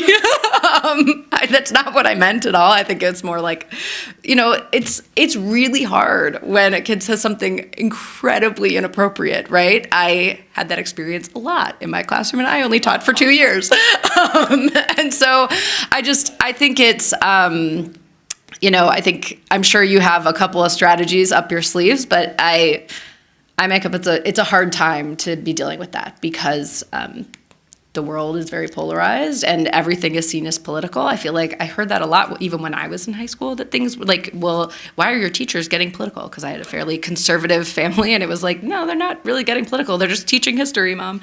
And so I just, I think you've got a good sense of where that line is. And so I would just, I think you should trust yourself. And if you need guidance, I think Kenny Knoop is a good person to kind of lean on when you come to something that you're not sure with. So thank you for all you do. And I hope you have a wonderful, well-deserved break. Thank you, Vice President Ponser-Kamkar. And to my colleagues, I will keep this short. Ms. Hilterman, thank you for your input. I think, again, sometimes people forget we don't have all the answers, so once we get the inputs and we've learned something new about new services, it's greatly appreciated. Mr. Mulady, I also appreciate what you're talking about. And I will tell you something, I think what my concern is right now is now there are students coming into the global markets, right? You got AI now. Mastery is what's required. And I can tell you someone who teaches higher education. That system used to be you get the grades, you get into the good school, and you'll have plenty of time to build on it based on your degree. Those days are over. I think the people are looking for individuals who not only have the education, but also the mastery. And that's what the job forces out there are asking for. The people are hiring now. A degree is a degree now. And I think it's important that we emphasize on the mastery factor of it as well. Because, I see often students know the system, they get the grades, they get into and then they come out and, the employer is not just interested in that, they're looking for mastery. So thank you for doing that, and thank you for bringing that up. That's a topic that's coming up also a lot in higher education. I can tell you that some of the students who come, I deal with them right firsthand because I teach a one-on-one class. I can see that they have not mastered some of these items. So thank you, and I think we can have a continued conversation about it. By the way, this meeting is brought to you by nerds right there. Thank you for bringing that back.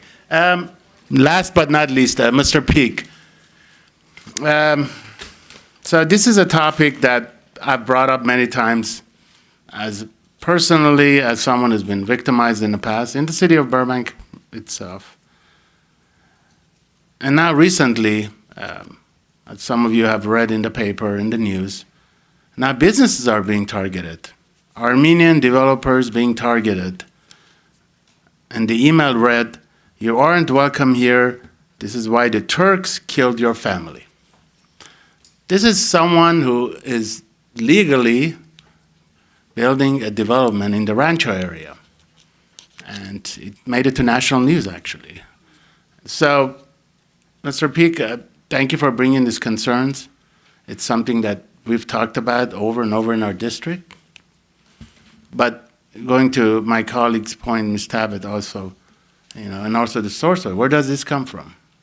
If someone actually writes an email attacking a business, which legally is doing everything right, just got unanimously votes from the council, attacking them based on their ethnicity and using such a hateful language, then, right?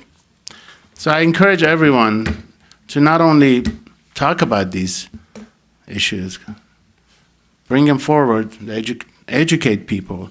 But at the same time also, we want to make sure that, we raise our children right, because when they read about this stuff, it really affects them.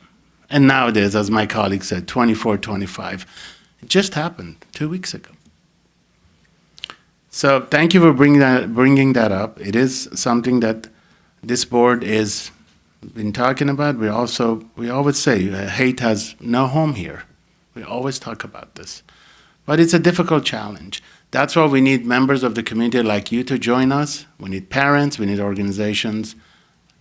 We have a few of them in Burbank, Human Relations Coalition and so forth. But we need to bring forward a coalition against hate. This is something that's coming back again.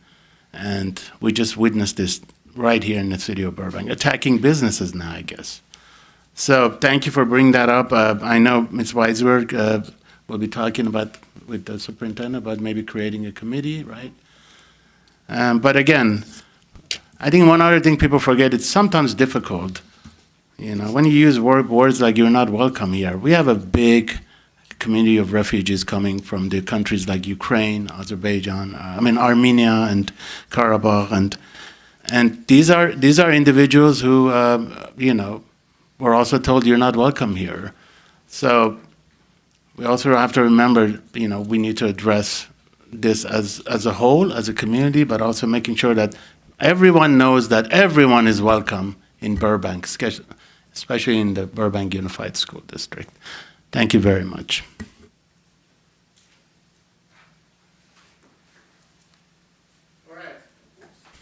Sorry.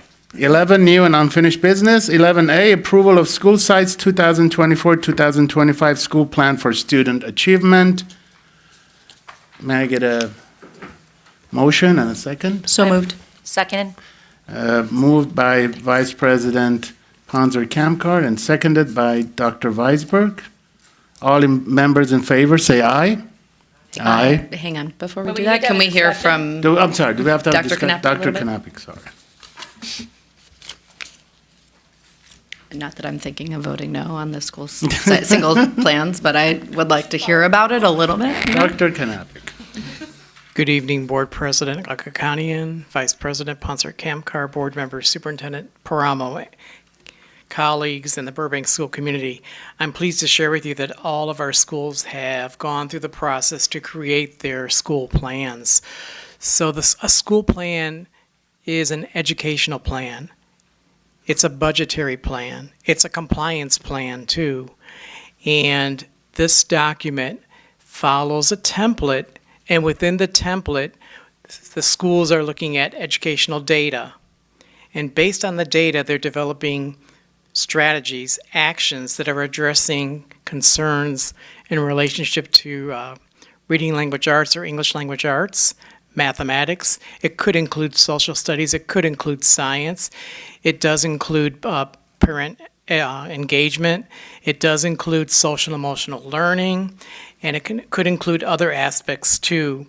So we have gone through each of the school plans to make sure that all of the components are complete, that the school site councils have approved the plans, and that the goals that are being planned are in compliance with the state of California.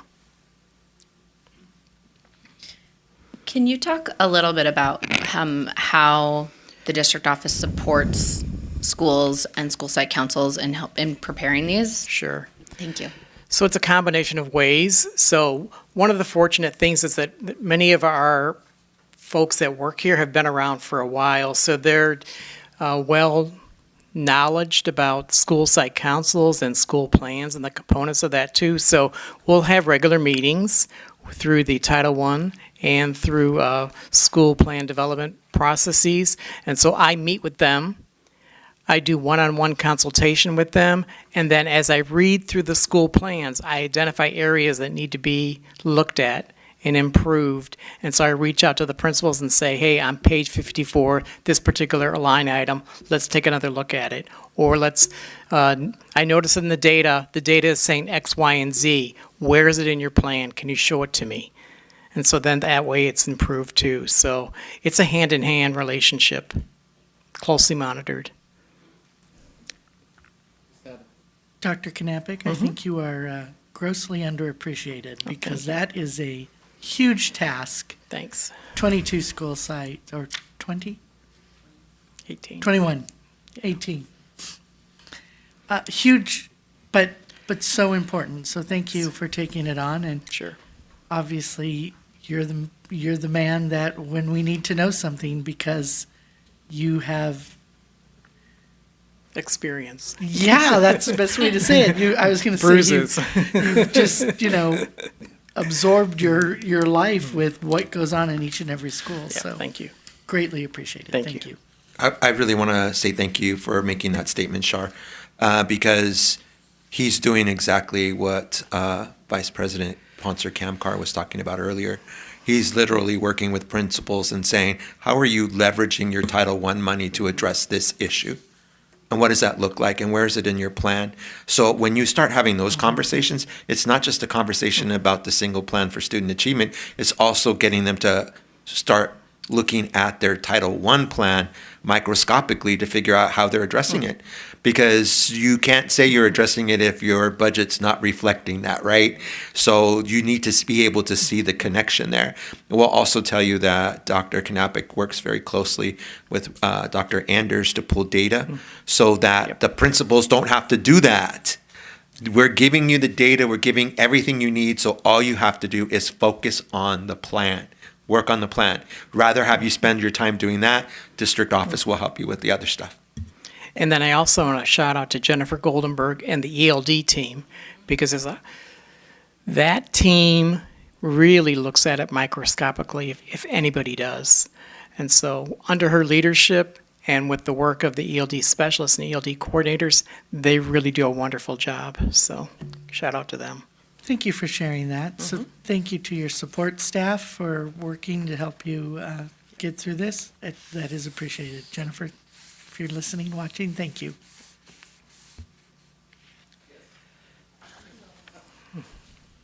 No, I did want to give a shout out to you just in terms of, because I know I've been working on, I'm on a school site council at my school, and so we've been playing with our SIPSA, and to hear that, the amount of support you're giving them, that is super helpful, because not only does it say, it really frees them up to, especially looking and seeing, because I've looked at all the plans, and saw, how many of them start out with, we are not a Title I school. So it's like, okay, now we have to be really creative, So that was, it was like so nice to hear. Then you're giving them that support then too. Thank you. Yeah. I was just going to suggest that we send out e-news with a link to all the plans, but also that when school principals share out their bulletins, either at when we come back from the break or before they go out on the break, that they send it out to parents. Because I think this is like something that people may not actually look at it unless they are told like where it is, right? They're not going to go looking for it And necessarily. each of the schools have their school plans posted on their school websites too. So there's links off the district website and then links off of the individual school websites too. So we Perfect. upload all those for them. Awesome, thank you. Yep. Anything else? Dr. Knappich, I also want to take this opportunity. It's the end of the year. I want to thank you. And I agree with my colleagues. We've worked on many projects together. You're just fantastic. Thank you so much. And thank you. So we do have a motion by Vice President Poncer Kamkar and second by Dr. Weisberg. All in favor, say aye. Aye. Any noes? All right, motion carries 5-0. Thank you. Next, we have 11B, approval of minimum wage increase for $16.50 per hour as mandated by the state of California effective January 1st, 2025. I move. Okay, moved by Dr. Weisberg and seconded by Vice President Poncer Kamkar. Ms. Rochenko, anything you want to add to this? This is just a mandate. The state has increased the minimum wage, so we have to make sure we comply. We have a few categories where it's at $16, so we're making sure we move those up to $16.50. Just a quick question, and I think I know the answer based on what you just said. So the only positions that are impacted by this are the ones listed in the report? Correct. Okay, that was my question. Any other questions? All right, so we have a motion and a second. All in favor, say aye. Aye. I don't think we have a choice. Well, But this is just a comment. Sure. I mean, this was obviously done by the voters of the state of California, but somebody had to put this together. And while I'm appreciative that our minimum wage earners will be earning a little bit more, the state needs to recognize and kind of help us out a little bit when these things come. This is a poor example of that because, you know, it's not something that an elected official mandated because they decided that we needed to do that. This was by the voters, but it's outside of our budget for this year, and we have to start in January. So it's, you know, anyway, I'm not asking for an answer, or I'm just making a comment. Do we have a sense overall of what this is going, because I make up that we budgeted for this year because we knew it was going to happen. What was kind of the difference for the year, or what will it be next year, I guess, based on versus like a year where it was 16? Do you know? I don't have that. I can send to you guys by email. It's a, excuse me, it's a very small amount because again, if you look at the positions they're actually receiving this, again, we have so few positions they're actually at that. Fortunately, our salary schedule for classified, whereas in the recent past, we were actually having to step up positions or collapse the salary schedule. We finally have made enough progress on the classified schedule that the CSEA schedule is not impacted by this. So it doesn't bump anybody else because somebody has risen to their level. Correct. Okay.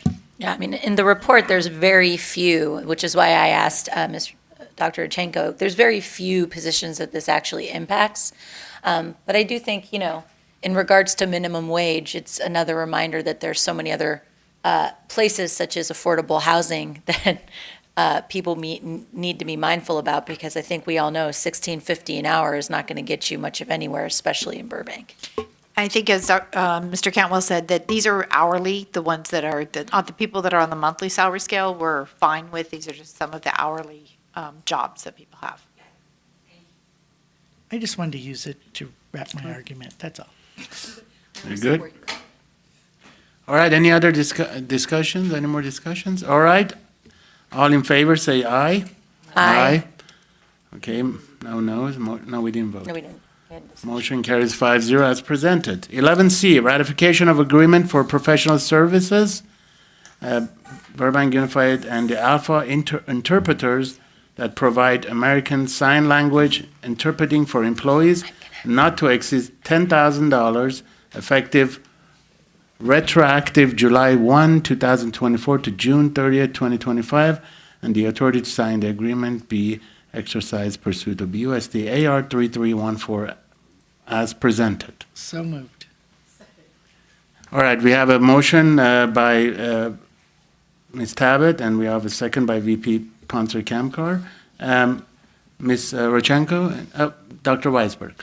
Just a question, this item and then the following item are both for interpretation, is that the right word? Services, and I'm just wondering, same amount for both. I'm wondering why we contract with both organizations. Yes, first of all, these are interpreting services for employees as opposed to students. So we have employees that need for accommodations, if they're deaf and hard of hearing. As we saw this evening, we have interpreters. So in order to ensure that we always have an interpreter available for these employees, and most of them use them in the course of their work on an everyday basis, we need to make sure we have backups. People get sick, regular interpreters, and so we have a variety of sources that we'd like to have services with, so we can ensure at any given point in time across all different school sites that we're working with that there are interpreters available for our employees. Do we tend to use all of the funding that we allocate? These are two newer ones that we haven't used before. We have another group that we use, and we use all of our funds there because those are our regular. These two are really for substitutes, and they're sort of backup plans. Any of my colleagues, any other questions? All right, can I have a motion? Oh, I'm sorry. I'm sorry. Yeah, the motion was made by Clerk Tabbitt, seconded by Vice President Ponser Kamkar. All in favor, say aye. Aye. Aye. Motion carries 5-0. 11D, approval of agreement for professional services. So moved. Okay. Second. Moved by Vice President Ponser Camcard and seconded by Board Clerk Tabbitt. Any discussions? All right, all in favor, say aye. Aye. Aye. Motion carries 5-0. 11E, acceptance of amended memorandum of understanding between the Burbank Unified School District and the Burbank Teachers Association regarding diversity, equity, and inclusion, DEI. So moved. Moved by Dr. Weisberg, seconded by Vice President Ponser Camcard. Ms. Rojenko, you want to talk about this? I have questions. I know you're shocked to hear. Yes. This may be a Dr. Macias thing as well. You lucky duck. So, I mean, in general, we had spoken about having a presentation at the end of the academic year to talk about sort of the gains and what we've learned. And so I think I was happy to see the outline of some of the more specifics in regards to, hold on, I'm just going to pull it up. They're going to meet regularly. I really appreciated the second bullet point, which is measurable DEI goals. So I think one of the things that I'd love to see is if those are somewhere, it'd be great to see them. Just because I know that we've brought this up as a board a couple of times before, that obviously we're trying different things. We're trying to figure out what works, and being able to see what the goals are, if they're met, et cetera, is going to be really helpful. Not now, but at the end of the year, so that we can say, this is money well spent, or perhaps we need to adjust. So could you talk a little bit about just some of the bullet points you've listed here, the measurable goals? Yes, Yes. I can speak specifically what we're doing with our site leads this year. So it is an extension of what the school sites were doing last year. So we wanted to make sure we had continuity and sustainability. So they met further because there might be new members of each school that incorporated new members in their DEI site leads. So for our first meeting, we met to drive a focus for this year for Burbank Unified, which we incorporated the B in DEI, which is a brand new letter, and the acronym is belonging. So with every site goal that they've incorporated last year, we wanted to make sure that they had some metrics behind it. So they've established that.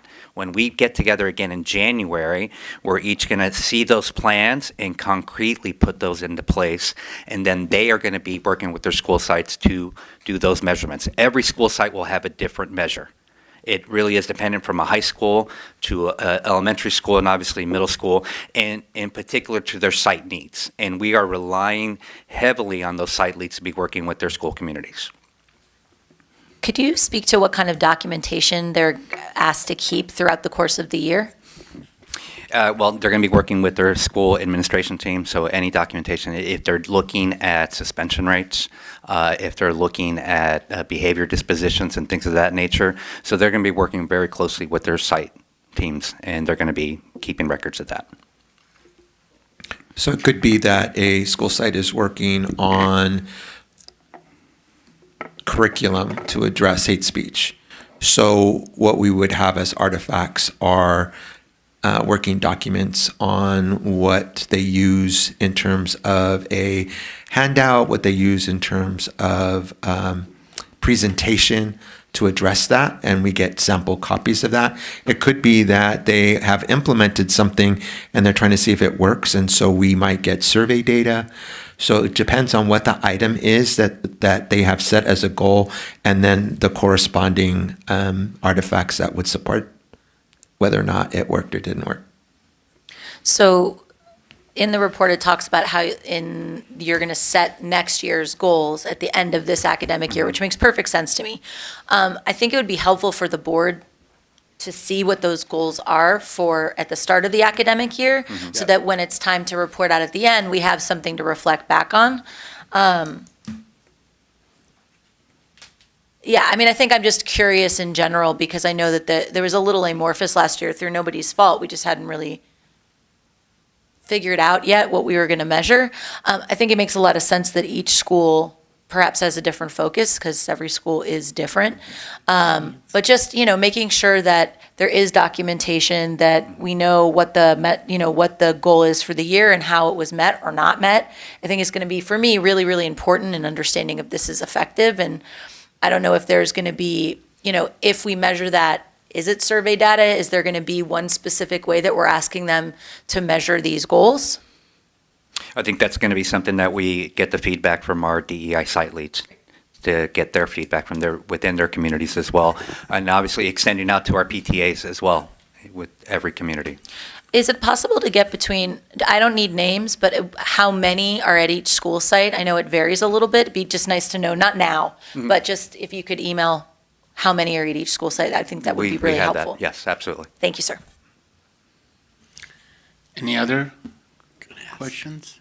Vice President Yeah. So I get the sense, you have a view of what everybody's doing, right? Part of the stipend, my understanding is like these folks kind of coming together also and sharing what they're doing and what's working. Is that right? And I guess like how are we making space for that, right? And I ask that because like I've seen some really good tools developed. One that our DEI committee from our PTA did was like, how do you think about DEI when you're planning an event, for example? And like, are you thinking about people who speak different languages? Are you making sure things are accessible, et cetera, right? And so how are you helping them share out best practices? Well, we do plan on getting together and making sure that everyone is heard, that everyone has a voice in there, and they actually are sharing successes, celebrations, and also challenges. So everyone's learning from each other. Right. So they have that space. We do use the boardroom. We pack it in because every school site is represented, and it's Great. fun. Awesome. And we're hearing authentic stories. That's fantastic. Thank you. I will say that principal attendance is absolutely excellent at these meetings. They're all there. They are. It is. Thank you for that wonderful report. Any other questions? All right, we have a motion and a second. All in favor, say aye. Aye. All right, motion passes 5-0. Dr. Messia might want to stay here because next item is similar if we have any questions. 11F, approval of memorandum of understanding between the Burbank Unified School District and the California School Employees Association, CSEA, regarding diversity, equity, and inclusion leads at sites. Can I explain? Yeah. So originally, the DEI leads were all bargaining members of BTA, so they were in the teacher ranks. But what they realized was that there were other people on the campus that may have been CSEA members that also wanted to participate, and so that is why you'll see that this one has no fiscal impact, because it's all, I just put it all under the other one. And so certain sites then included CSEA members, and so we created an MOU with CSEA in order for them to participate and be paid. I love this inclusion. It actually makes it more inclusive. I know we had librarians, yeah, and we're actually allowing anybody, and I think that's the way it should be. So I really appreciate the thoughtfulness in expanding that from not just BTA, but to also our other union. Thank you very much. Do we have a motion and a second on this, please? So moved. All right, so I give this one to Clerk Tabbitt. Moved by Dr. Weisberg, seconded by Clerk Tabbitt. All in favor, say aye.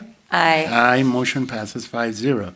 11G, approval of proposed revisions of conflicts of interest code and board bylaws 9270, conflict of interest. Dr. Paramo. Yes, sir. What you received in the packet is the language from CSBA on the item of conflict of interest. I'm bringing it forward to you as the template for you to give staff direction on whether you are comfortable accepting the template language or whether or not you want us to look at this and make it more specific to the Burbank Unified School District. Any discussions on this? Vice President Ponser-Kamkar. Thank you. So thank you for bringing this back so quickly. I know I asked for it literally last week. So this is, as Dr. Paramo said, this is the template language. I did some very preliminary research just to see what other districts and organizations kind of around the country do, just to get some examples, right? And so this is very heavy on the like what's in government code or ed code, which makes it, I think, hard to couch a code of ethics or conflict of interest policy as a commitment to our community. And so I've seen a couple of examples where essentially we could outline a number of different kind of stakeholder groups and say kind of what our commitment is to them as board members, essentially. So like, what's our commitment from an ethical point of view to our students, to our parents and families, to staff, and to our community. And I think, so one of the things, I had kind of three things that I felt like this was missing, or at least like not really directly delineated. Although like when I look at it, I'm like, okay, like I guess that's in there, but it's like hidden and not super specific. So the three that I really want for us to think about, including in a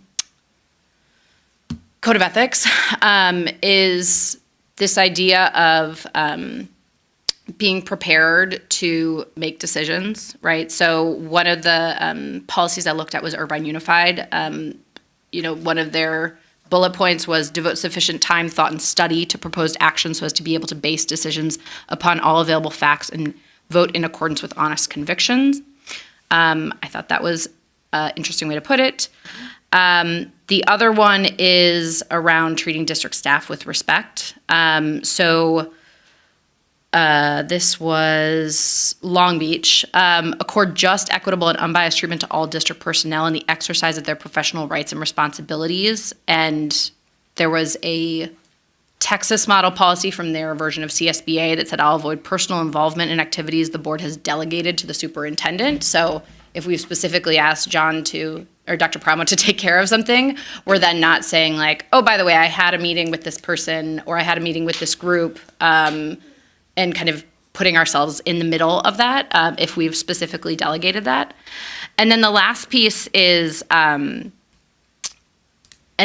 like I said, this one I think is in this model policy. The model policy on page 7 says, accordingly, no board member, district employee, or other person in designated position shall participate in the making of any decision for the district when the decision will or may be affected by his or her financial, family, or other personal interest or consideration. I think we could tighten that up a little bit.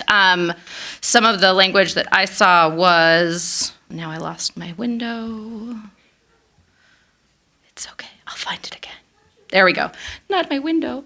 So Irvine Unified again, consider his, her position on the board, or all board members will, consider his, her position on the board as a public trust and not used for private advantage or personal gain.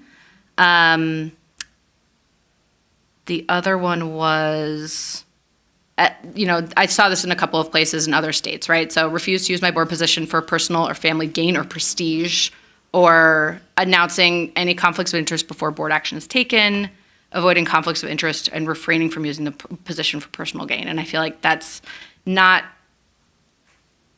this model policy is very focused on kind of the disclosures that we have to do that probably no one looks at, and not necessarily about the day-to-day operations of like what board members are doing. So In the past, in a line to that, if there was a board member that maybe was part of an organization or something that had work within the district and there was a vote coming up, that person would recuse themselves and literally leave the room while the discussion and vote took place. So I think that's definitely should happen, right? And it has. Good.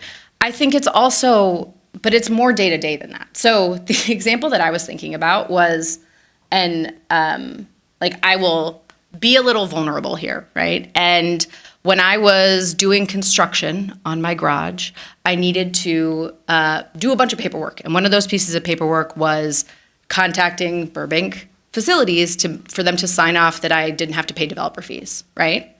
I was in a hurry, and I said, well, I know that my email won't get caught in spam if I send it from my board member address. Now, there wasn't anything, like, I didn't say, like, now you need to do this because I'm a board member. Sure.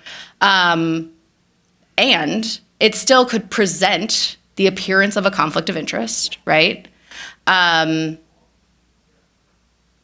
think I just wasn't really thinking about it because I clicked the mail to button and I wasn't really paying attention to which email it was. But then I thought, like, it's probably okay, right? But that's ethics, right? Ethics lives in a gray area. And so I don't think it's just the voting that we're doing on the dais, right? I think it's also like how we conduct ourselves with staff and how we conduct ourselves out in the world. Yeah. Dr. Weisberg. And to add to that, in the ethics training that we go to, it talks about how ethics isn't what you do, but also the perception of what you do. And so I do think that it's recusing is important, but it's the last step, not the first step. And so I think, we are heading into a period of time where I think we've done a really good job of rebuilding some trust between the community and the board.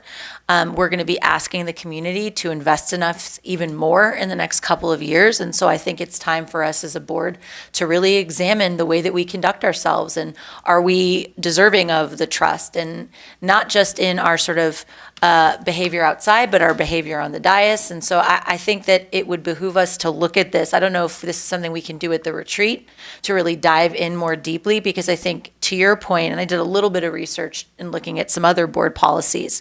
I tried to look at LAUSD's, but it's like 27,000 pages and I don't know what it says. But really honing in on the things that are vitally important to us as a board. And I do think making it more personal to Burbank Unified, and I also think differentiating between our commitment to students, our commitment to staff, and I can't remember the third one, and the community this is, like you said, this is much more nuts and boltsy of like government code, ed policy, but I think that's something we should really include. So I don't know if you were thinking about, having this come back or talking about it at the retreat, or what your thoughts were, but I definitely think it needs to be, I'd like it to be a little more curated. And also, I think it's important that we look at this because it also protects us as our incoming new future board members who might have just thought, well, can I use it, not use it, and then could be accused of, conflict of interest. Even though I wouldn't use a school board email for permits, that'll take you longer if you do that. So next time, use your personal email. Personal experience. No. So is this something we can discuss maybe during the retreat, or you want to come back to this? I don't know what my colleagues wish. I mean, I think, so my proposal is this, from structurally, right, of are there, do we have these kind of 4 areas, whether it's students, parents, staff, community, that we can kind of pull pieces into? And then is there some general consensus around specifically the 3 areas that I mentioned? Which were being some language around being prepared, treating district staff with respect, and not using position of influence for personal or professional gain. Can I? Yes. I'm happy to discuss this, but I think the agenda, she has to put it out tomorrow. So can we add this to a future agenda instead of the board retreat on the 26th? I don't think we need to necessarily vote on it on the 26th. We could do the policy development on the 26th. So we wouldn't need necessarily materials to go into it. Cindy, I hope you heard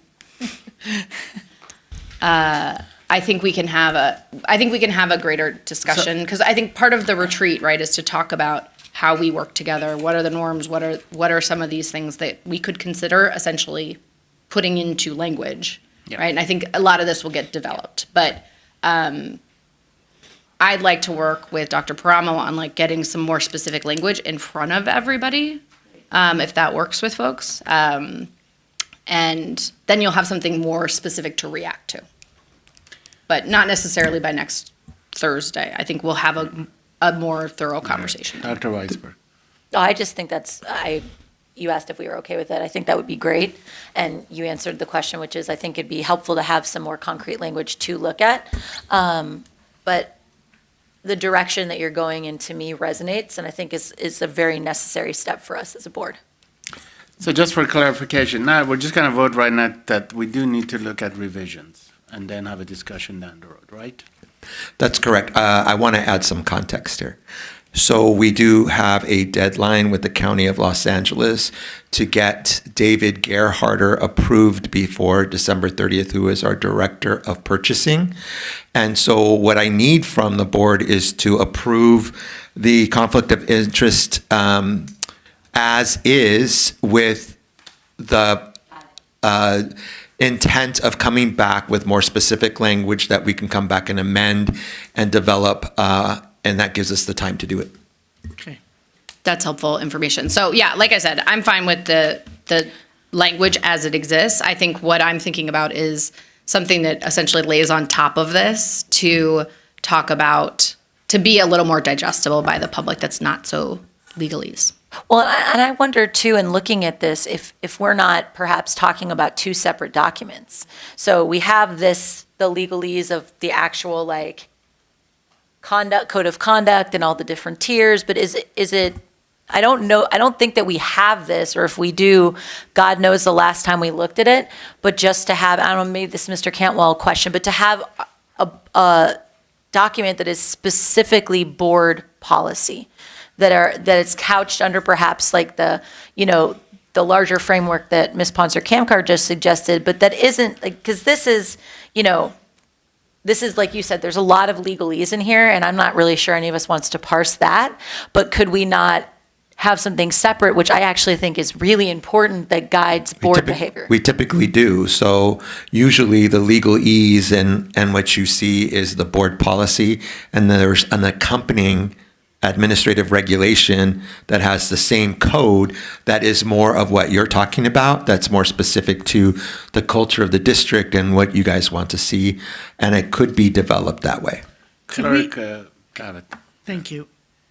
I think when Mr. Ferguson was on the board, we did something like this about before you, Em.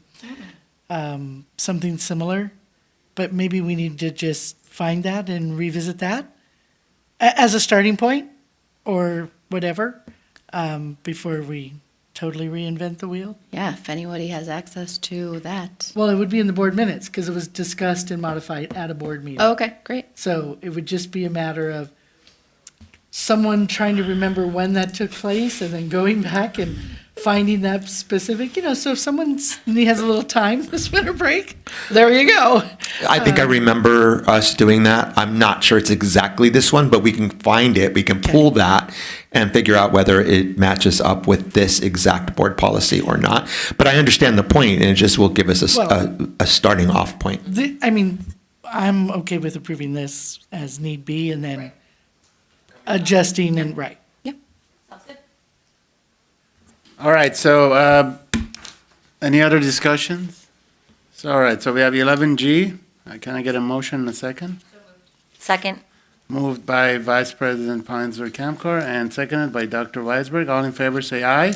Aye. Aye, motion carries 5-0. All right, 11H, call for nomination of candidate for the California School Boards Association, CSBA, for the Delegate Assembly for 2025-2027, Sub-Region 23A. Dr. Paramo, actually, if I can ask any of my board members would like to nominate any colleagues for Delegate Assembly? Dr. Akanian? Yes, Vice President. I would like to nominate Dr. Weisberg for CSBA Delegate Assembly. I'll second that. Second. Do you want to just quickly, Dr. Paramo, for viewers, tell us what this is? Sure. In order for us to have a representative on CSBA as a delegate, we need to officially nominate someone. So I think it would be great to have someone representing Burbank Unified School District with CSBA. We haven't really done that before, but I think that our unique perspective and the things that we face as a district would enlighten some of the decision-making that gets made. But But it's not just our district, it's a whole region. Correct. And it But- would be nice to be that representative from a whole region. So- Correct. Well, and I think the last couple of years, it's been a number of people from Glendale. Glendale, a number of people from Pasadena. Apparently, according to. Clarification, is this the Mr. one that others have to vote for too, or Yes, in our region. in our region? Yes, it's Yes. time to represent Burbank, Dr. Weisberg. Mr. Bunch did decades Oh, I ago. remember what this is now. All right, so we have a motion, second. All in favor, say aye. Aye. Did you say aye, Dr. Weisberg? I did. All right.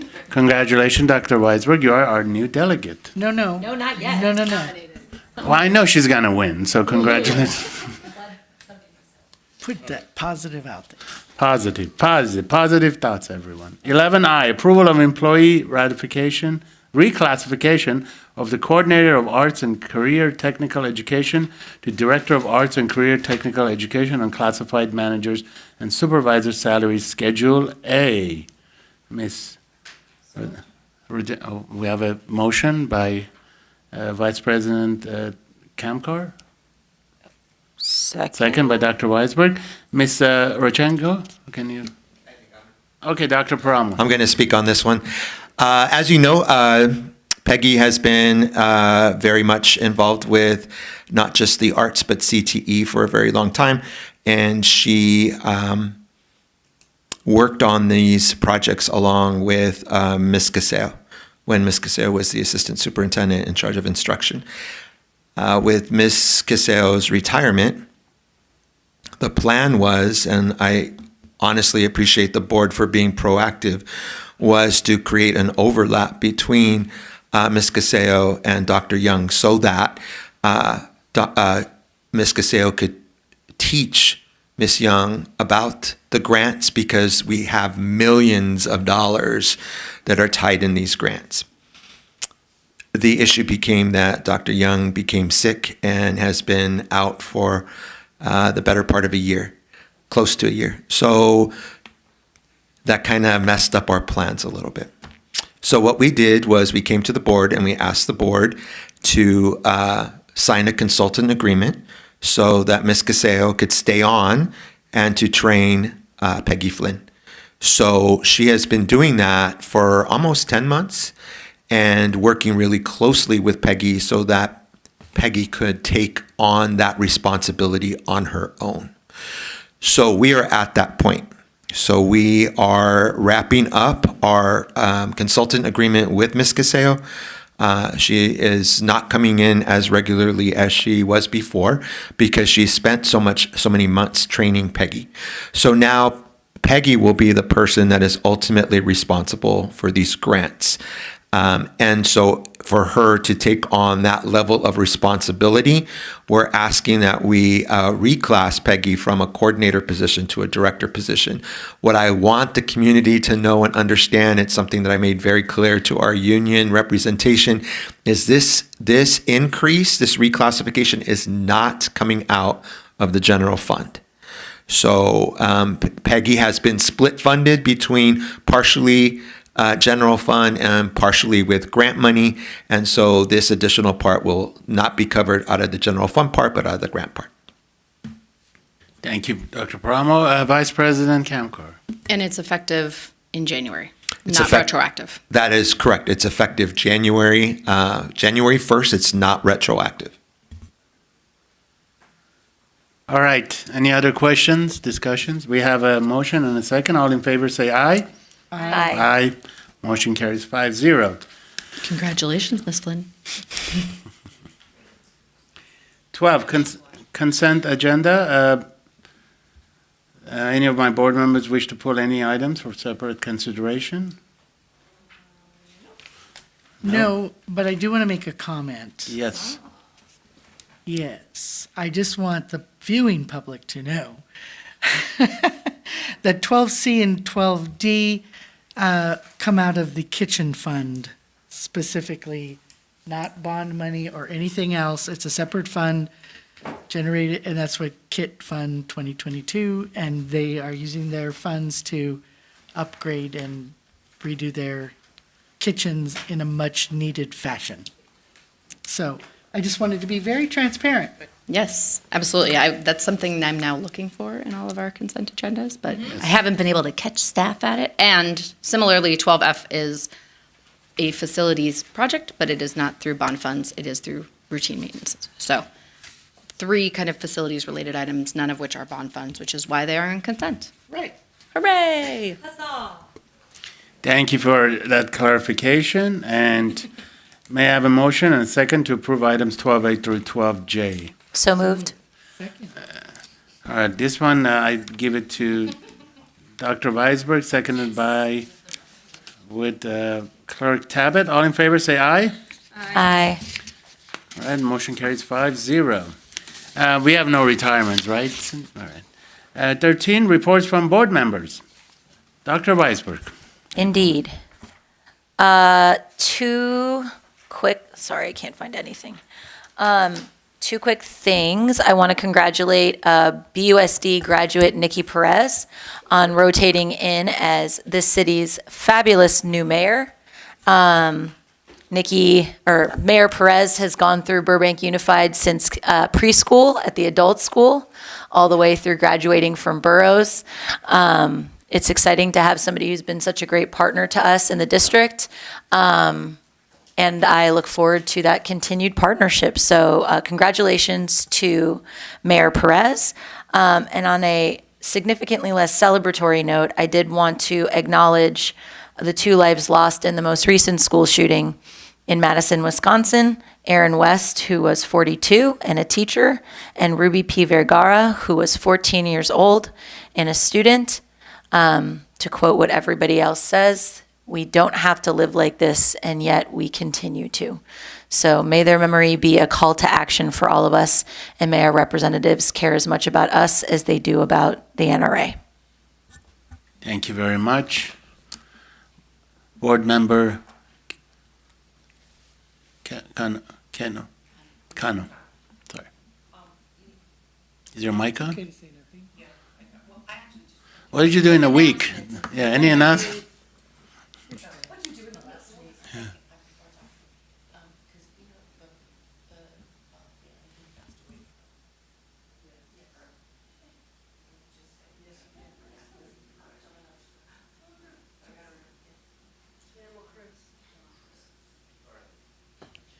And I just wanted to send my condolences to the family of Guillermo Cruz, who was at Burroughs.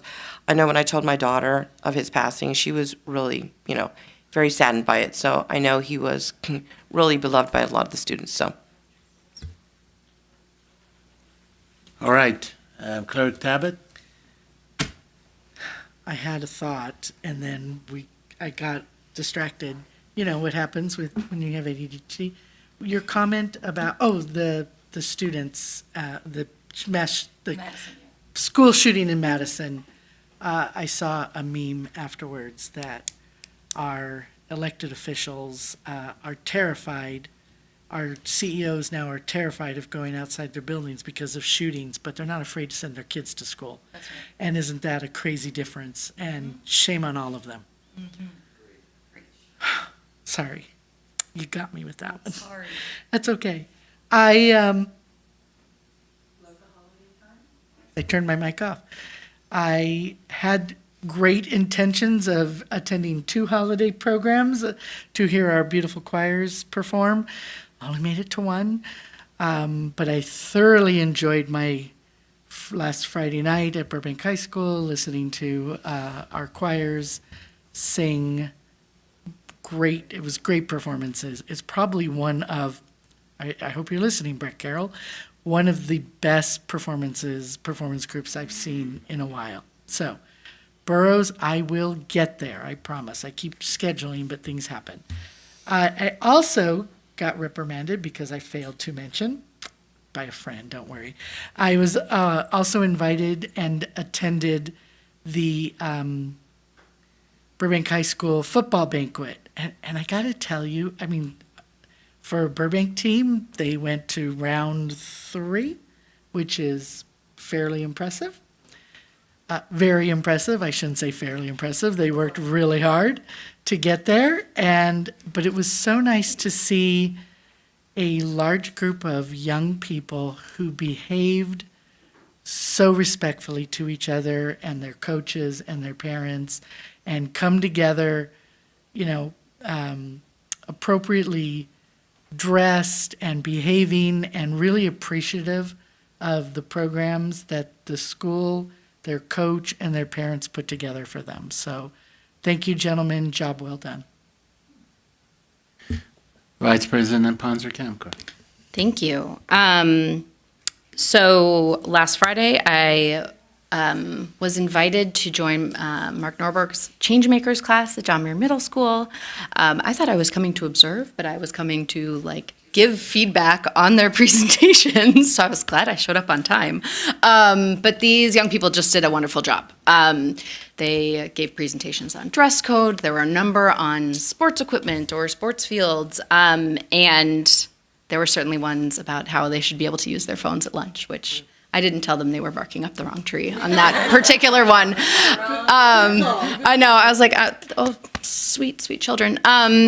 So it was just really lovely. One of the things that I really appreciated about it is, one, there was a chance to talk to the students, give feedback about their presentations, but they had done a really good job of thinking about what had caused the problem that they found themselves in and kind of how to prevent the problem in the future, right? And so one of the things that I really pushed them on is if you do this, how are you going to know if you were successful, right? So one of the suggestions was that they have too much homework, so they should try having no homework, which I was much more on board with. And so I suggested to them that they should think about how to measure that, right? If they go to teachers with a proposal that they don't have homework for 2 weeks, how are they going to know if it was a good policy or not, right? And so that was something that I think they were starting to think about, how they would actually measure the success of their ideas. But it was just really cool to see how their minds work. They did a great job presenting. They all came with personal stories about how the policies had affected them. It was a really lovely way to spend a morning. Created by their DEI lead teacher, Clerk Tabbitt tells me. And yeah, that was actually what Greg Miller was telling me, was that it was created out of their DEI program. And so, they had created it to talk more about addressing hate speech or talking about more kind of behavior policy. And there was one about addressing behavior that two young women gave. But that wasn't necessarily where the kids wanted to go. And so they gave them a lot of latitude to think about what changes do they actually want to make in their school. I also did not in my capacity as a board member, but I chaperoned a field trip to the zoo with the second grade class at Disney Elementary yesterday. And I had to take a nap afterwards, but I say that to say, I was so exhausted. I got 20,000 steps yesterday. I really just want to thank our parent volunteers. That was my first time volunteering for an entire day with my child's class. I will only do that once a year. It was a lot. But our parent volunteers do amazing stuff to support our academic programs. The field trips by themselves could not happen without the help of parent volunteers. So thank you to everyone who's able to take time to volunteer in their child's classroom and at their child's school. Lastly, so my two previous colleagues mentioned the school shooting in Madison. You may not know, but I was born in Madison. My mom grew up not far from there. My parents met there. We moved when I was very young, but it doesn't take a personal connection to be impacted by this. But it certainly, I don't know, it hit different, as the kids say. So, I don't like guns, but I grew up around them. My very avid hunters in my family. My brother owns a lot of guns, but he has young children and is a very responsible gun owner, and I've always felt safe sleeping in his house and having my kids sleeping in his house. And while I would love to see national or state action, and I will still work on that, I wanted to bring some actions closer to home that folks can take, because I want to remind people that as part of California state law, that if a child or a person who should not have access to a gun is able to access one and harm someone, you are responsible for that, and you will be held accountable. So one thing to know is that on December 7th, so recently, the Burbank Police Department held an anonymous gun buyback event. where they collected 138 weapons from our community. People were able to relinquish unwanted guns without having to show ID in a no questions asked manner for gift cards. So they were able to collect 60 handguns, 52 rifles, 19 shotguns, and 7 assault weapons. They were all run through a records check. None of them were reported lost or stolen. All of them were destroyed in compliance with California state law.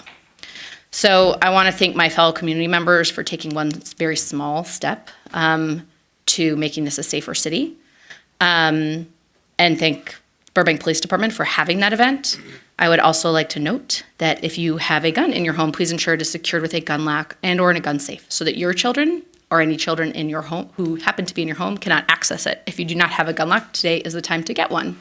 If you did not know, Burbank Police Department has partnered with Project Child Safe to provide an ongoing education and materials to promote gun safety. That includes free gun locks, which can be picked up at Burbank Police Department front counter during normal business hours, Monday through Friday between 8 and 5.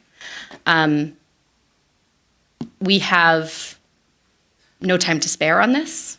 And I would just encourage any gun owner out there who would think of themselves as a responsible gun owner that your gun should be locked and unable for children or people who should not have it to get access to. So thank you for taking care of our community.